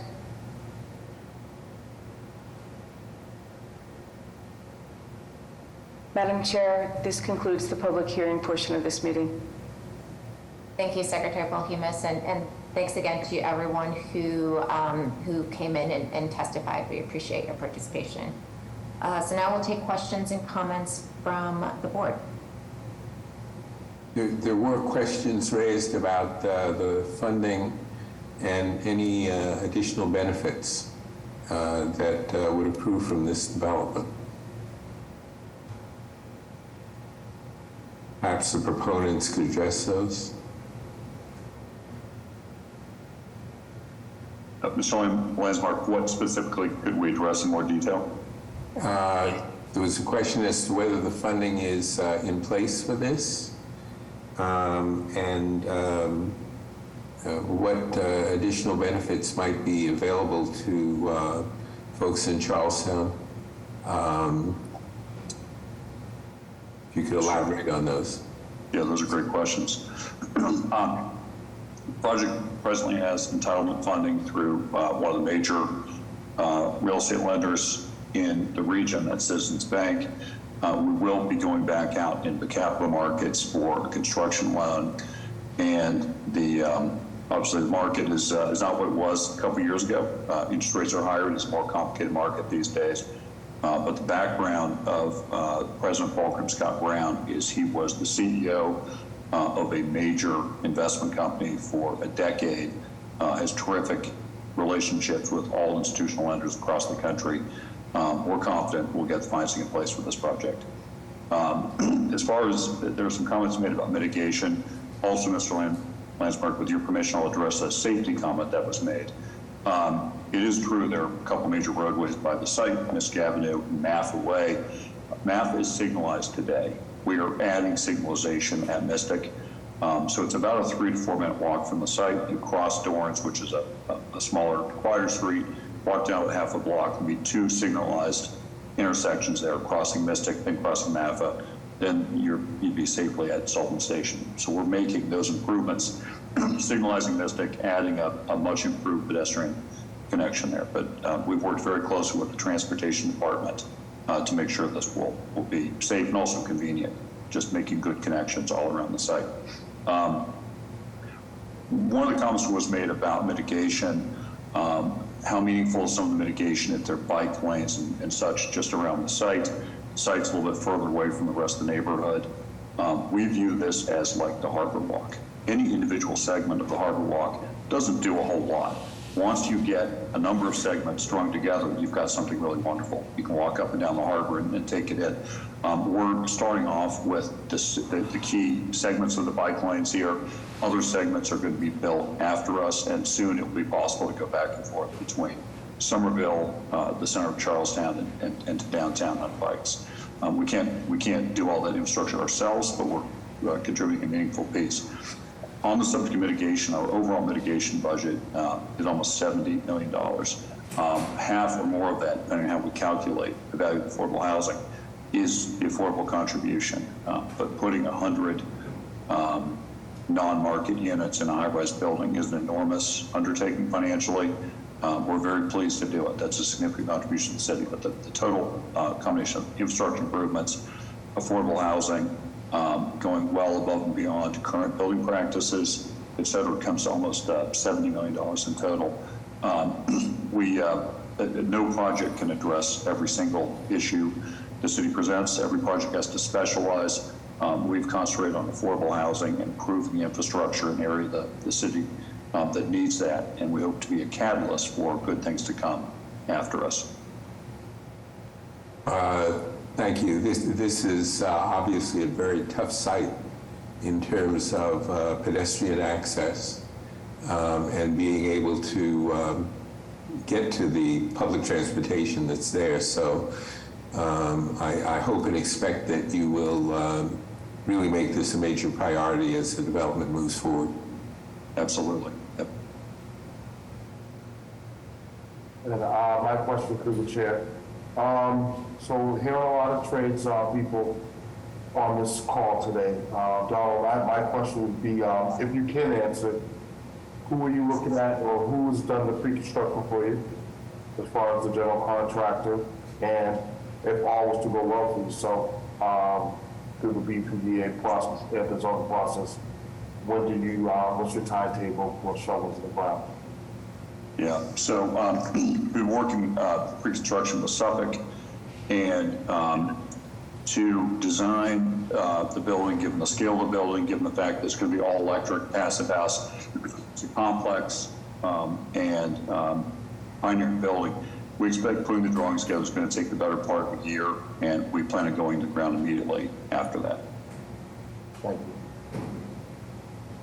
Don, I've got a question. In your opening remarks, you mentioned you'd be looking at reasonably pricing the rental units. If you could inform me a little bit more, what does that mean? Sure. Aaron, do you have the pricing schedule with you? We do have that information. We have such a condensed presentation, it's not part of our slide deck. I would just need big picture. It would be some discount to the current market that you'd be willing to? Sure. Here's what I can tell you without giving you specific figures. We made a careful study of the rental market.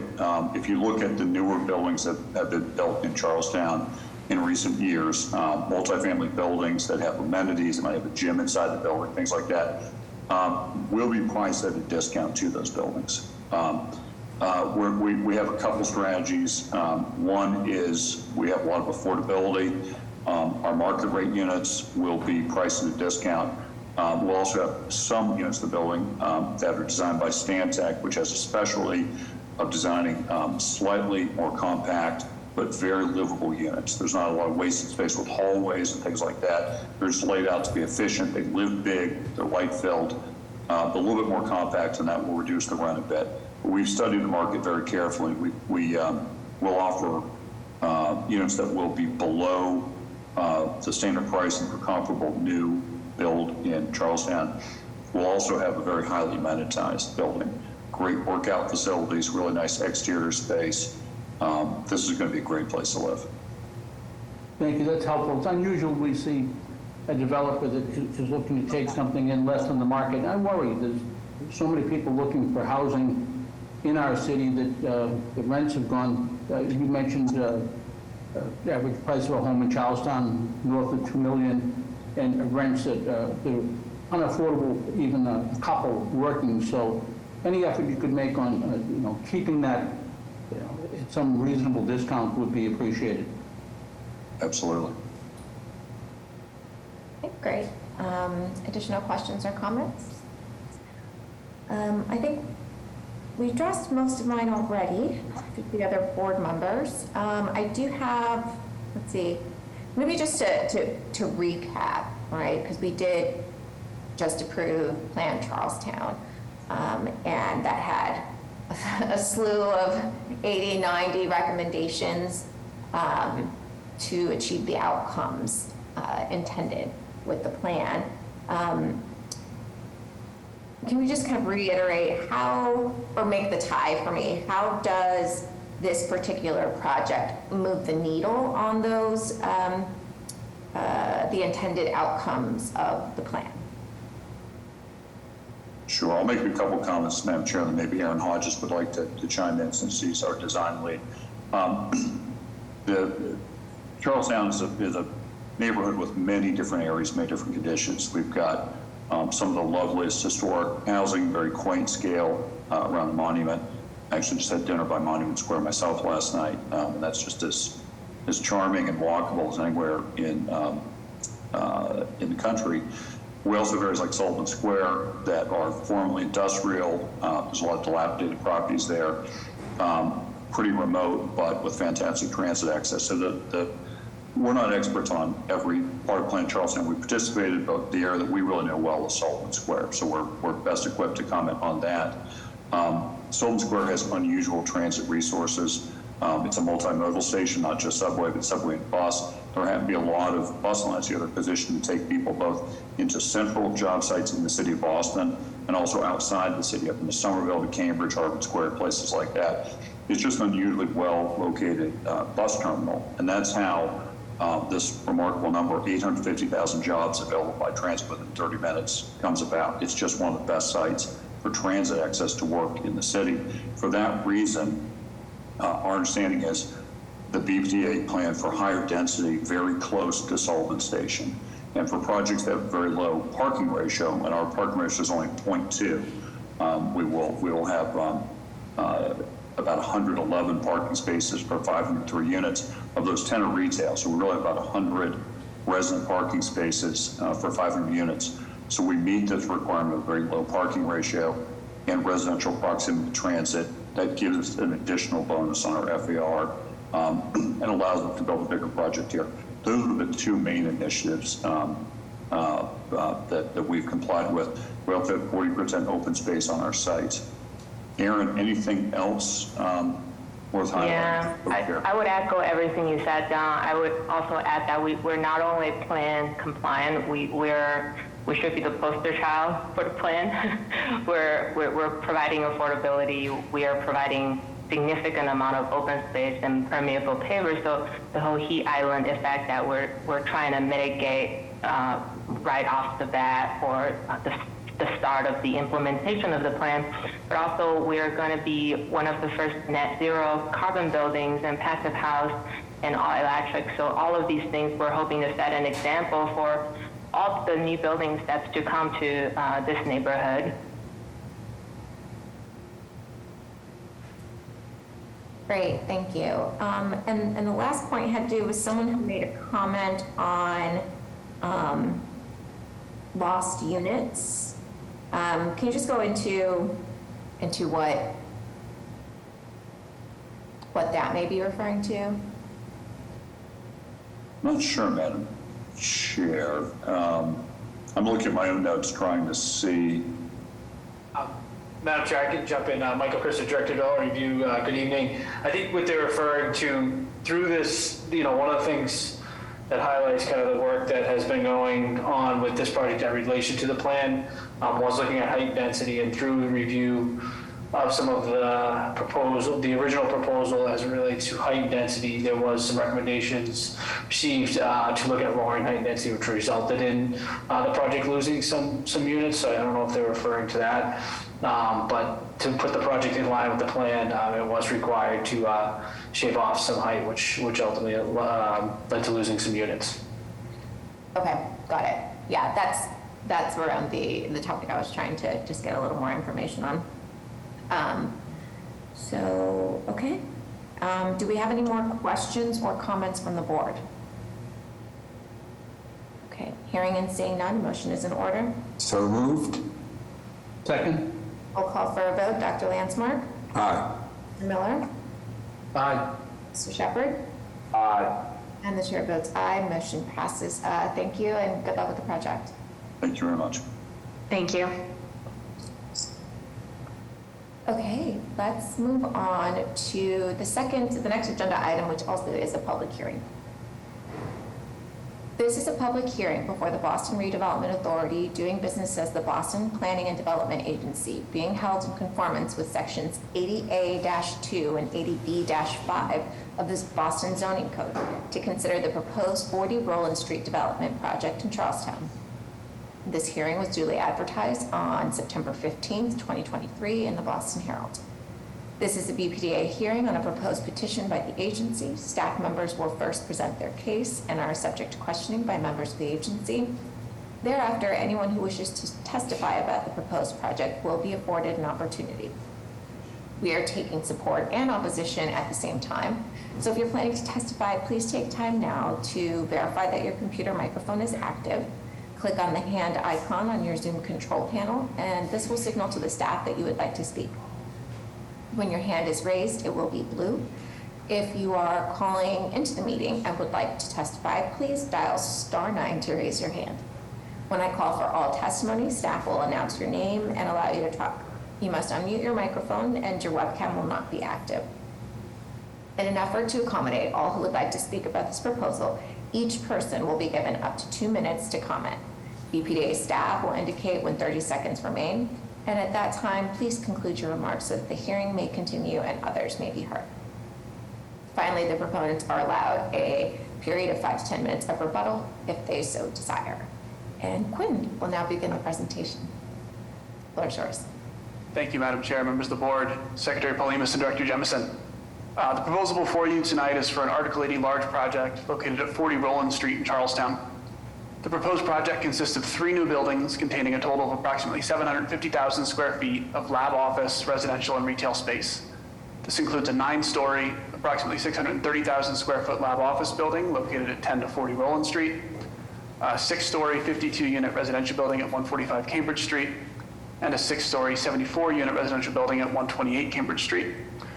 Parking ratios for each building will be compliant with Plan Charlestown, and 20% of the total residential units in the project will be affordable IDP units.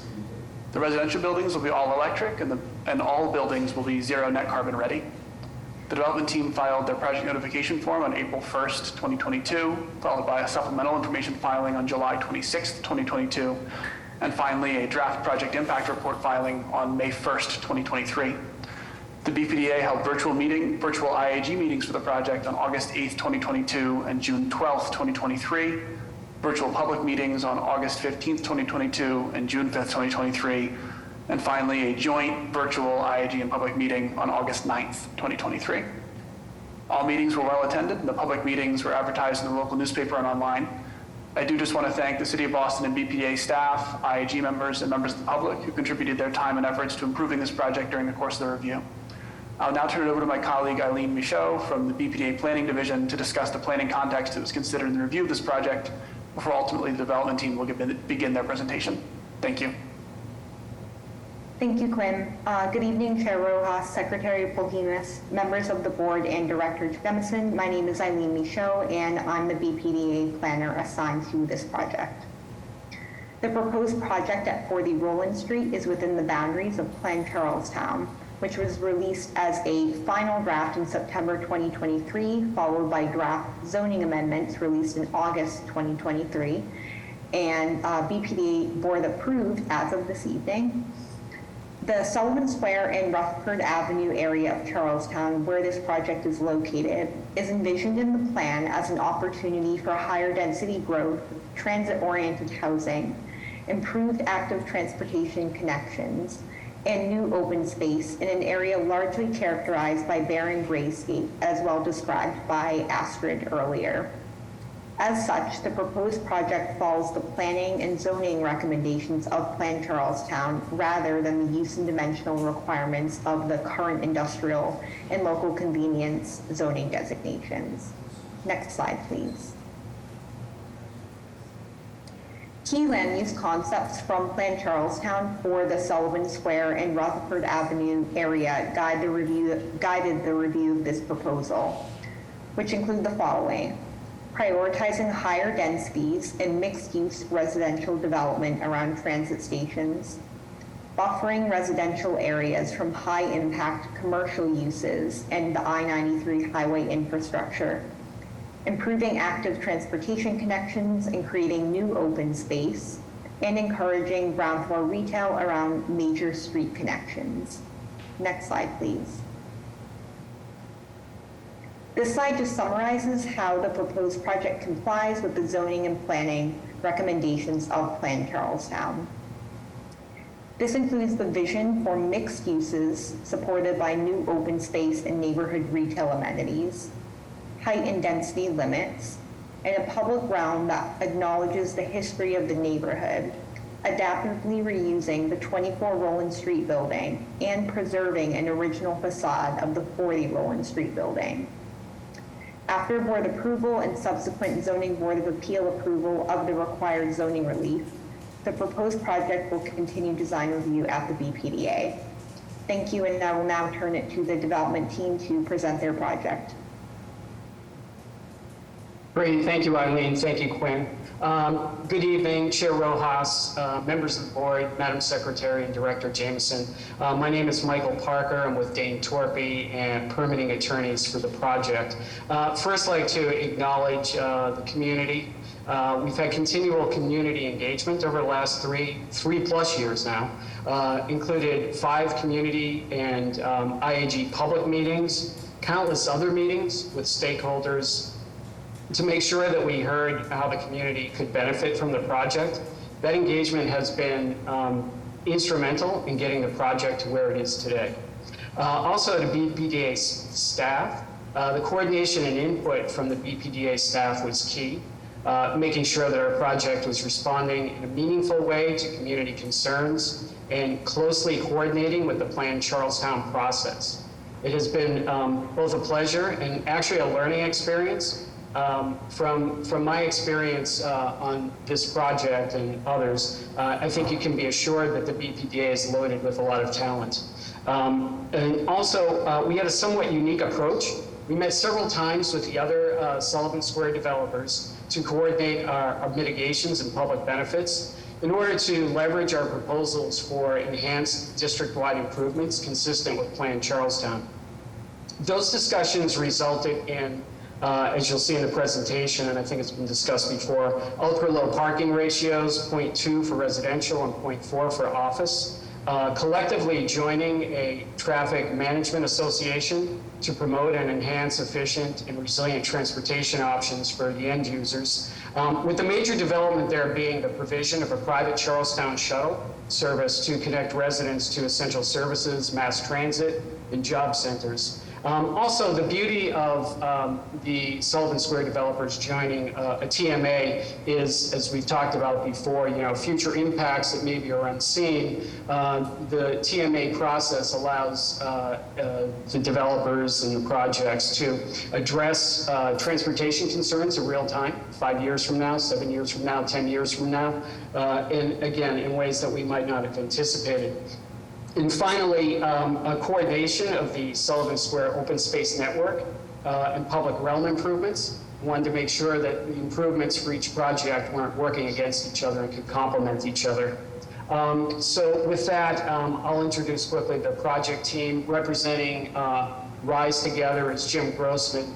Have a very strong project team. CBT was the architect and master planner. VHB handled the permitting and transportation. Port handled public realm. Soden Sustainability and NV Energy Studios worked on the sustainability and energy modeling. So with that, again, we're excited to present this project this evening, and I will pass this off to Laura Rushfeldt with CBT to walk you through the presentation. Thank you.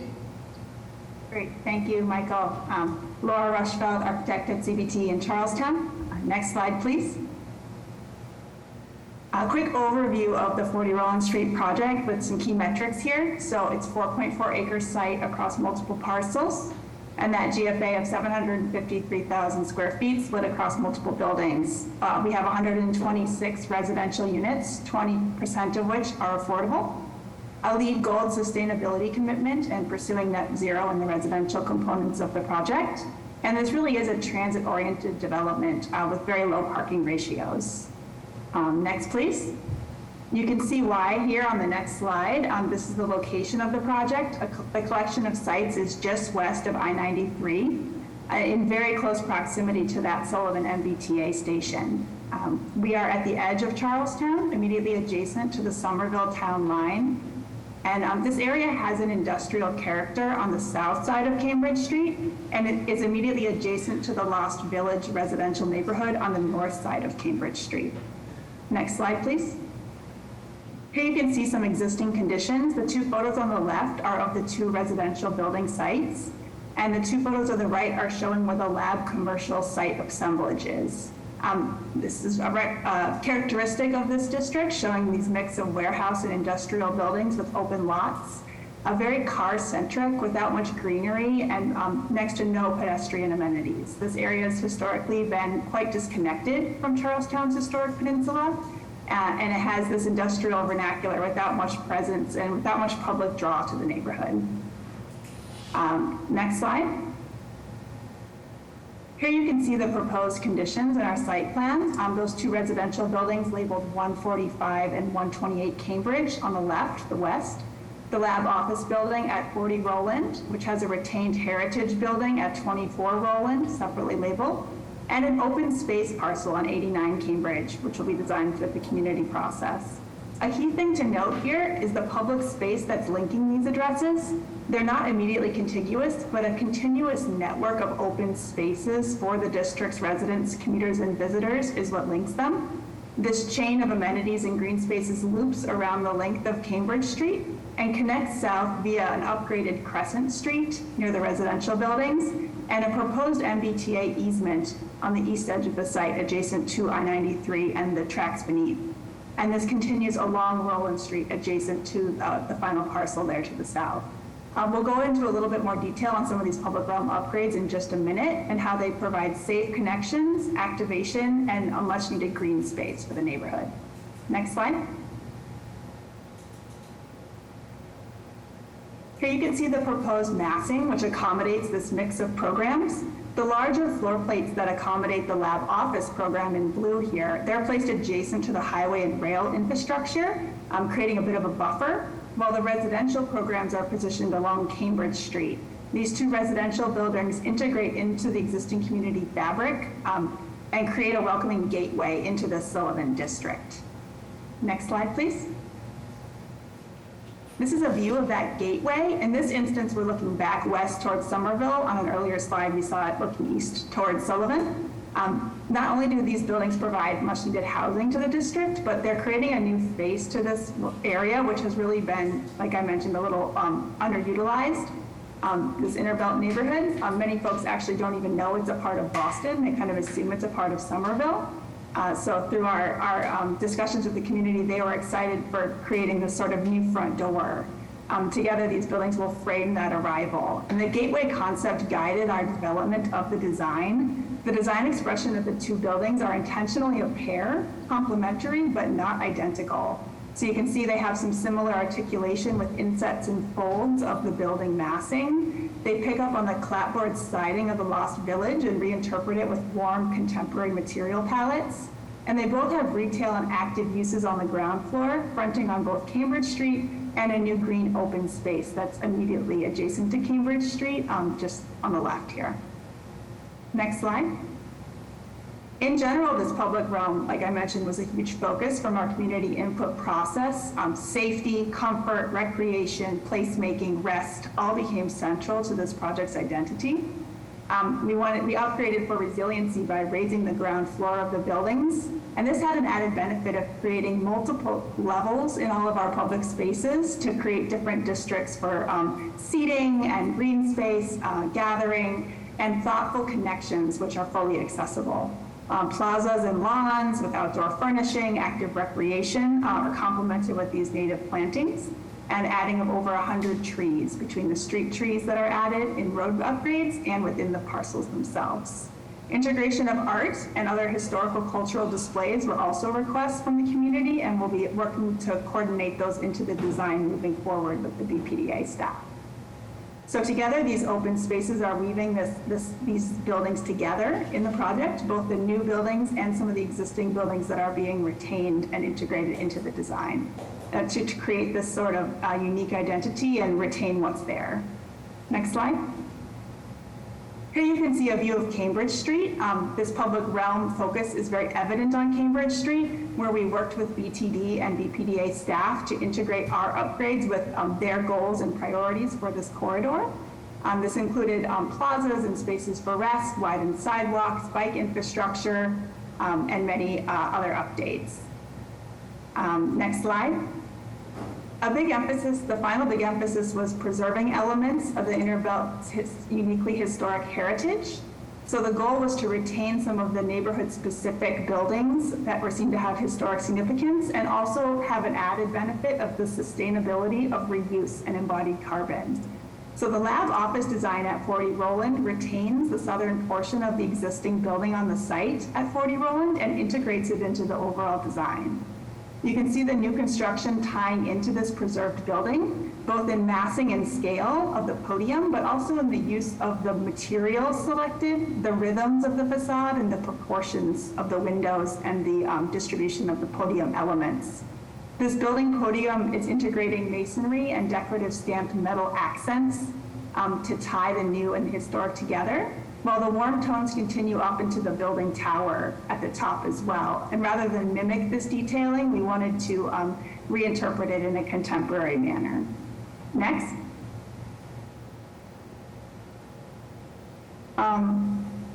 Great. go to the mitigation and benefits, I believe. We also retained the 24 Roland Street building, which is adjacent to Roland Street. Madam Chair, do I have a minute to talk to the mitigation and community benefits? Yes, please. Thank you. I appreciate that. Okay, so project I feel has a very robust mitigation and community benefits program. We've got the 20% on-site IDP units, 1.6 acres of newly created open space, significant off-site public realm and roadway improvements. And that was significant in the sense that we had a lot of conversations, I think, as Laura alluded to, with the neighbors over in, we saw in the earlier presentation, Plan Charlestown, in the area called Lost Village. Now it's been renamed, so to speak, to the Sullivan Square Neighborhood Association. And they've always had concerns with connections back to Charlestown. They feel like they've been on an island. The new streetscapes and sidewalks will help get them back into Charlestown, number one. But number two is it seems like a couple times a year, there's some sort of a truck turns over with either trash or materials and with the public realm and roadway improvements, that should quiet the traffic and, as Laura said, make a nice front door for the neighborhood. Incorporation of the MAPC multimodal path linking up Charlestown Assembly Row and Union Square, 15,000 square feet of subsidized community retail space for local Charlestown small businesses. That's already garnered significant interest. I talked before about the privately funded shuttle and the TMA, planting over 100 new net trees. Laura talked about the building preservation, sustainable project design, which includes a commitment to all electric residential buildings, and finally, close to $8 million in linkage payments to the city of Boston. So thank you. Thank you. That's a very, very important slide. So with that, we have, this is public testimony, or public hearing. So we'll take first anybody who would like to comment. Secretary Polhemus, do we have anyone who would like to testify? Councilor Murphy, you can unmute yourself. Thank you. Hi, everyone. Wanted to just come on and support. I was happy to hear about the jobs, and we've been hearing a lot tonight from our union sisters and brothers supporting the projects and the jobs they're going to bring to this community. Also the housing, as I stated earlier, we're in a housing crisis, and the only way out is going to be by increasing our stock, and this is much needed housing along the public transportation. And the last thing that I was just listening to, the community benefits, it's always great to hear that the developers are really taking that as a priority and making sure that they listened to the community and are giving back in ways that are essential. So wanted to just make sure I got that on the record. Thank you. Thank you, Councilor. Noel Dye, you can unmute yourself. Thank you. I said it in the last meeting that I've lived here for 32 years. And I just want to say congratulations to CBT, because you've done a really beautiful job of understanding what the community needs are in developing this concept. However, I do want to go back and say I have a conflict with what Plan Charlestown has designated. In the last meeting, we checked the boxes on a whole bunch of things that were about community needs, and the BPDA authorized it and said, go ahead. However, it did not enhance or meet the community benefits in general. It checked the box on some things. And in this case, it does a much better job. And here's an example of the conflict that I have that the BPDA has set us up with. Preservation is a very important component in Plan Charlestown, and the process has clearly shown that it's important to the community. On page 127 of Plan Charlestown, where it states, where a parcel has an existing building contribution to Charlestown's historic industrial character, the existing building should be retained and included in future development designs in order to qualify for any density above the 2.0 FAR. This project will demolish 128 Cambridge Street, and it will demolish the majority of 40 Roland Street. 2 historic buildings within the pending Charlestown Industrial Architectural Conservation District, and it requires an FAR of 4.0. or double what Plan Charlestown allows when a historic building is not reused. I ask that you deny this project as much as it hurts me because this is a beautiful illustration of what could be. Because it violates the preservation and adaptive reuse components in Plan Charlestown. Thank you very much. Thank you. Sean Boyle, you can unmute yourself. I just want to say I support this project. I think it's great what Rise is doing to Sullivan Square. I think it needs to be activated. I also appreciate Rise for everything they've done. They run a small business in Charlestown. They've been the only developer, that has put their money where their mouth is and helped a minority, gay, small business owner that grew up in this town. But I just see a lot of potential for this area. I like what they're doing. It looks like it's going to be just a vibrant area, and otherwise, it's just dead. I understand that people think that this is a historic building, but no one's really cared about it in the past 90 years. Clearly, the building's coming down. If you look at it, I don't know if these people actually go and look at the building, but it's pretty run down. So I'm excited that they're gonna at least try and restore some of it, and I'm excited for this to all happen in Sullivan Square. And I just want to thank Rise again for putting their money where their mouth is, helping someone that is from this community, that has lived here.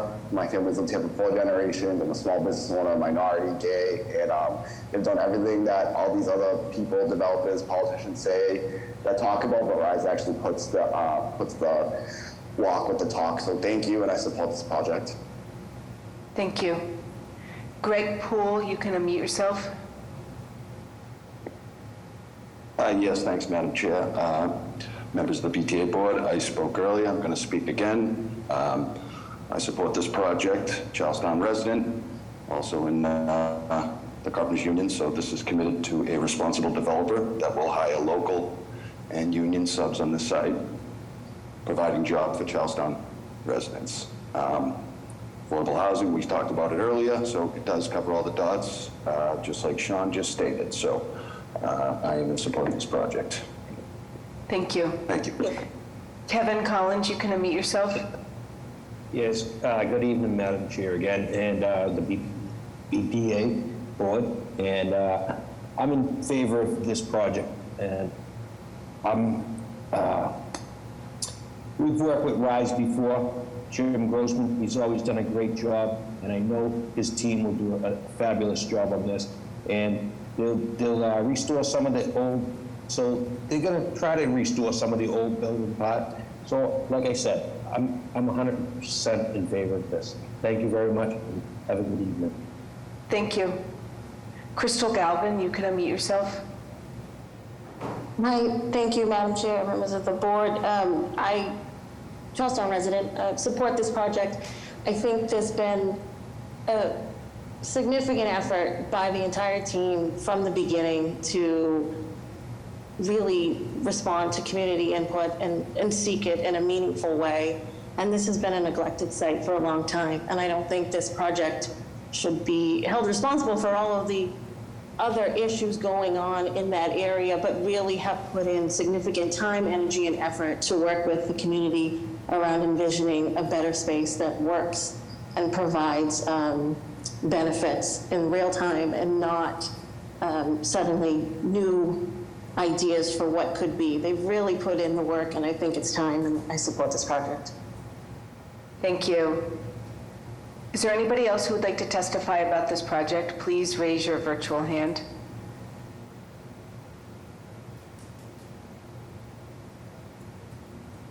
Madam Chair, I believe this concludes the public hearing portion of this item.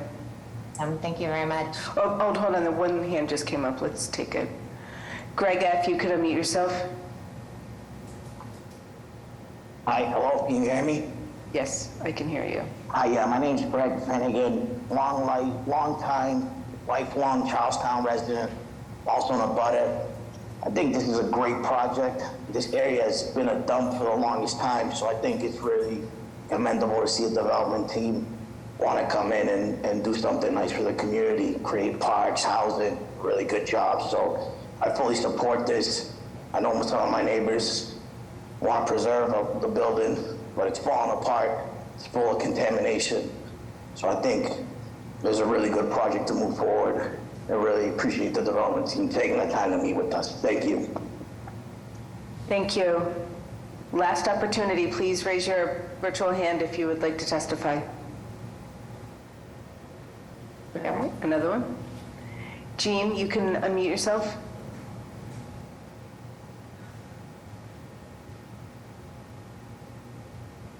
Jean? Yes, can you hear me? Yep, I can hear you now. Okay. I'm concerned about the lab space. What level of laboratories are going to be in there? I guess, from what I understand, it's 1, 2, 3, and 4 levels of safety issues. What levels would this be in the labs? Well, we don't take questions directly. So when we're concluded the public testimony, the board members will direct the staff or the proponent to respond to your question. Oh, great, thank you. Okay, thank you. Thanks. We only take testimony once from individuals. Anybody else? All right, we're concluded now. Okay, great. Thank you, everyone, for your input and your comments, and to everyone who submitted comments virtually through letters and emails. So thank you. Questions or comments from the board?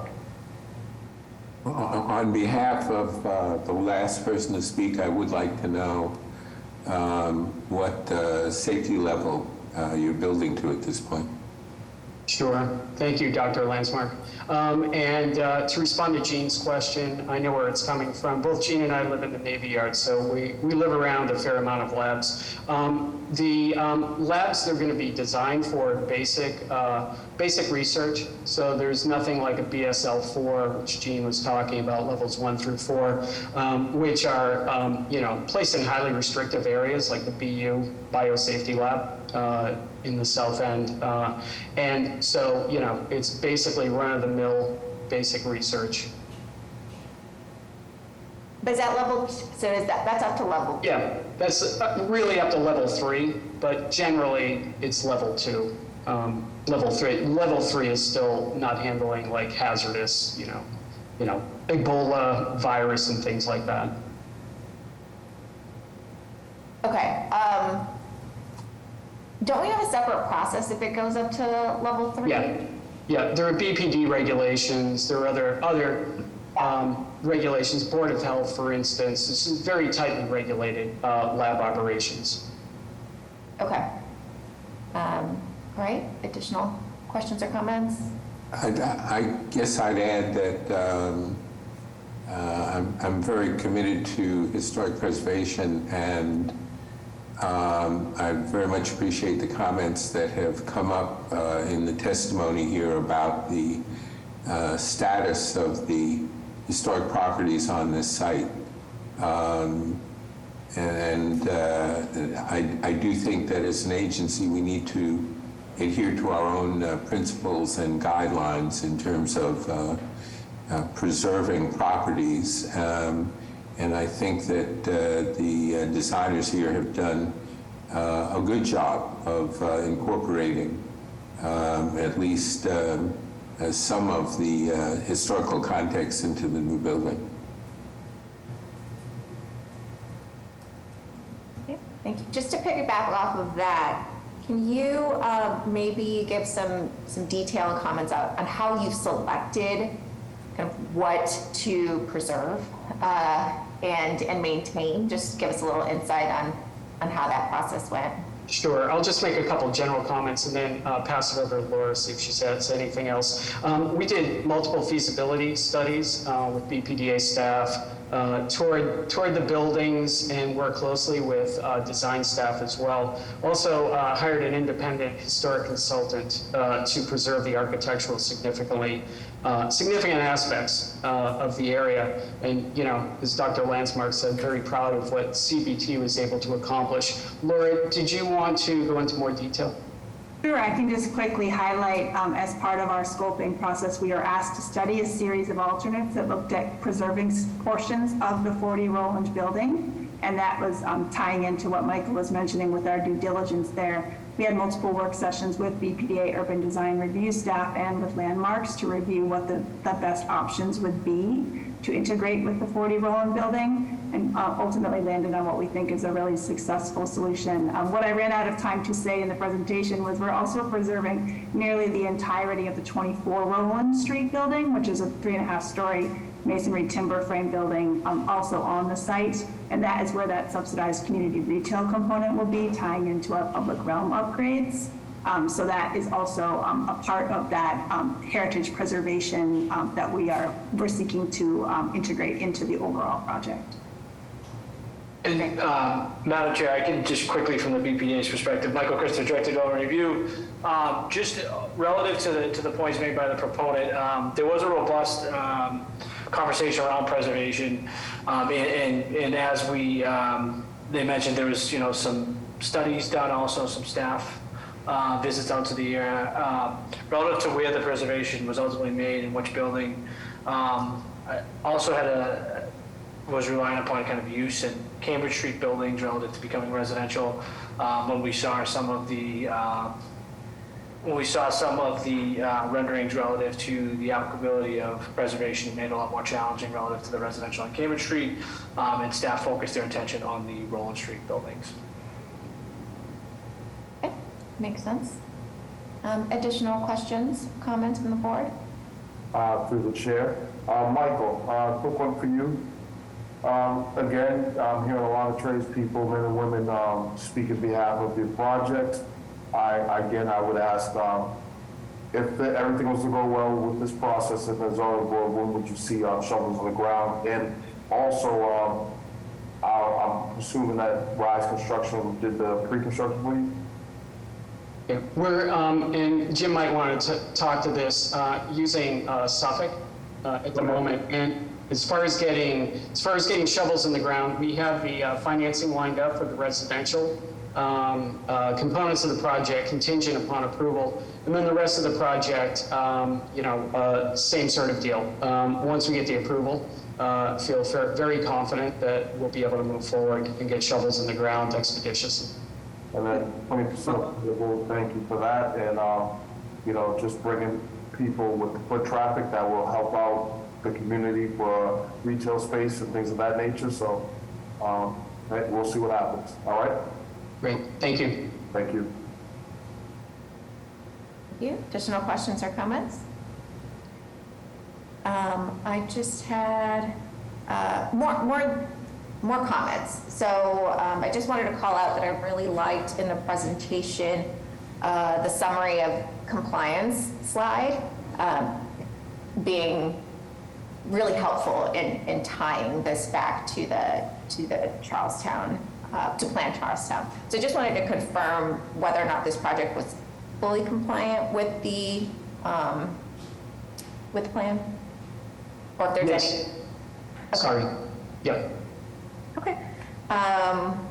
Good. So that's that. And the last one is more just a comment. A couple months ago, we approved the increase of 20% IDP units on new developments here in Boston. And we had concerns and continue to have concerns on whether or not the impact that would have on development in Boston. And I am just saying that I recognize that we have a developer here that is able to comply with that 20% affordable housing.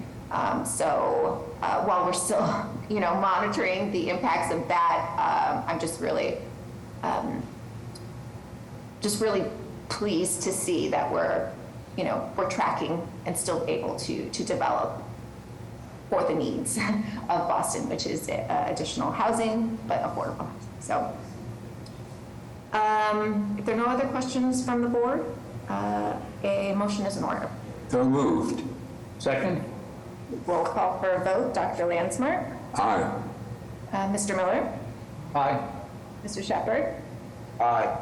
And the chair votes aye, motion passes. Congratulations, good luck, and again, thanks to everyone who's participating. Great, thank you so much. Good night. Yes. Okay.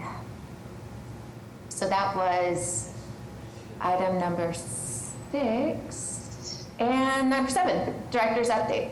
Chief Jemison, the floor is yours.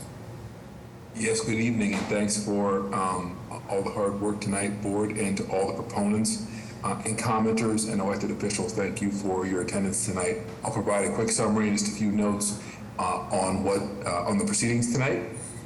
We had 2 development projects approved for 629 residential units, of which 126 will be income restricted. The developer's cost estimate is $920 million. These projects represent approximately 1.4 million square feet. And when constructed, these projects will put 1,300 or more tradespeople to work and create 2,000 direct jobs, 705 indirect jobs. I did want to make a few comments about some of the items considered tonight. Plan Charlestown was considered, and after I think a full hearing of the plan itself and from elected officials who made a series of comments that I'll address in a second, you decided to approve it. Appreciate the questions you asked in this audience and the way you deliberated the matter. Just want to say a few words. I do want to thank the public who gave so much of their personal time to this dialogue, and especially in these last few months where it was time to make choices together. I want to say that, again, we really appreciate the energy that citizens took out of their day. We do this as part of our job, that kind of advice that and direction that community members provided was really essential and made a major difference. Process wouldn't work if citizens didn't participate, and we appreciate all the input that was provided. You've been there in that conversation with us for 4 years, and we've tried to take your feedback as seriously as possible and implement it as part of what took shape. As many of you recall, the original direction of this initiative was just to look at Rutherford and Sullivan Square, and that changed in part because of community advocacy. That was only one of a number of other things that changed as a result of advocacy. The needs assessment, and I would say, especially recently, the community dialogue about what should happen on Main Street at the Bunker Hill Mall was very robust. And I want to say to the elected officials who engage with us very directly, Representative Ryan, Councilor Coletta, and other citizens who came to us directly and said we need these changes we think are really important. We appreciate in particular your engagement and hopefully you're beginning to see those comments reflected. I also want to recognize that the dialogue and the fact that we will continue to have public process about not just those things, but also other things that you commented to us on. The next stage of the process will happen at the Zoning Commission. Again, that's just an example of the kind of change that I think the planning and team described very effectively. And again, I want to say that we're really looking forward to the continued process of taking this vision and then try to turn it into the kind of projects that really do help to build Charlestown over the next 15 to 30 years. It's through that Article 80 process that we actually shape these developments with the development industry. And if your voices are as direct, resilient, as effective as they've been these last 4 years, we're confident those projects will take shape only with your advice and comment. I do also want to make a comment about infrastructure because I think it's very important and shaped the way this project was, the initiative went forward. When we're clear about the direction we're going and what we need, as you have been, and I think we're hopefully adding our voice to yours, We're going to be going together to ask for the infrastructure improvements and resources to build them that are required to make this plan work.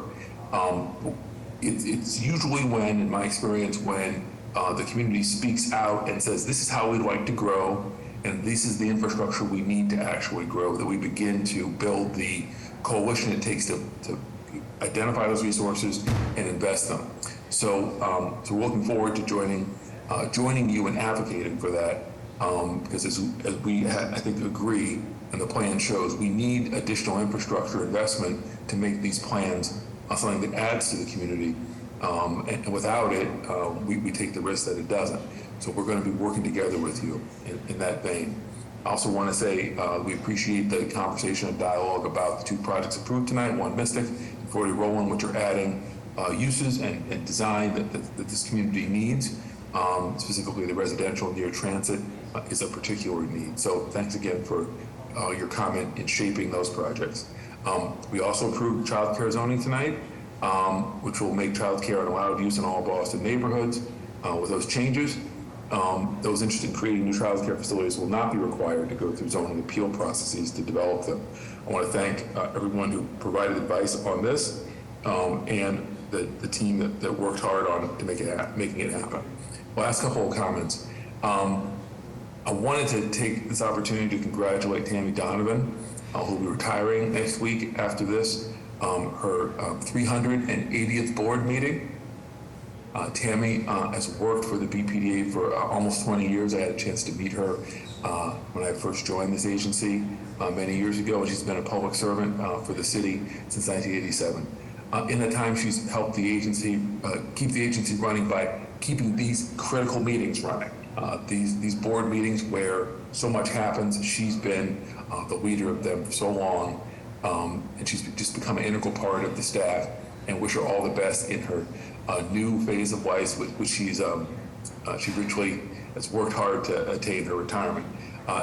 Tammy, thanks so much for your hard work, and also as a personal note, I'd like to just say thank you for being such a welcoming person to me and many other staff people joining the agency many years ago, and when I came back, knowing that it continued. And so many other people have been affected the same way by you, Tammy. Thank you, and we're wishing you the very best in your retirement. This is one last thing I could say. It would just be to say a thank you to my BPDA staff. It's definitely hearing, even in a very challenging dialogue and contentious debate, that and even on things where there's we're very riven, and the community has different views. The fact that one of the things they agree on is the commitment, the earnestness, and the direct engagement that BPDA staff had with them. It's something that I'm appreciative of every day, and pleased to recognize here at the end of the meeting. Board members, although you serve in a different way, I'm also appreciative of you in the same vein for listening and participating in these meetings. Looking very much forward to the next one, but thanks for your time and energy tonight, and I look forward to seeing you in October. Thank you, Chief Jemison. Want to double click and echo on behalf of the board. Tammy, we really thank you for your service, and well, I probably only participated in the last 80 of your 380 meetings. Words absolutely cannot express what you have meant and will continue to mean to this agency. There's just a lot. There's a lot that goes on behind the scenes to get these meetings, get us through these meetings, and Tammy's a big part of that. So we wish you luck and all the best in your and yeah. Thank you. Am I on? Can you hear me? Oh my God, Tammy, you're there. I just want to say thank you very much for all the nice words, and it was great to work with everyone, and all of the board meetings I've done throughout the years, and all the development that I've seen, and combined years with the city for 37. It's grown hugely from when I first started. So I just want to say thank you, and I am looking forward to retirement. Thanks. Thank Good you. luck to him. Thank you. Thank you very much. So I think with that, I need a motion to adjourn the meeting. So moved. Second? Roll call for a vote. Dr. Landsmark? Aye. Miller? Aye. Ms. Shepherd? And the chair votes aye. Motion passes. Meeting adjourned. Thank you, everyone. And we'll see you in a couple weeks at the October meeting. Cheers. Night.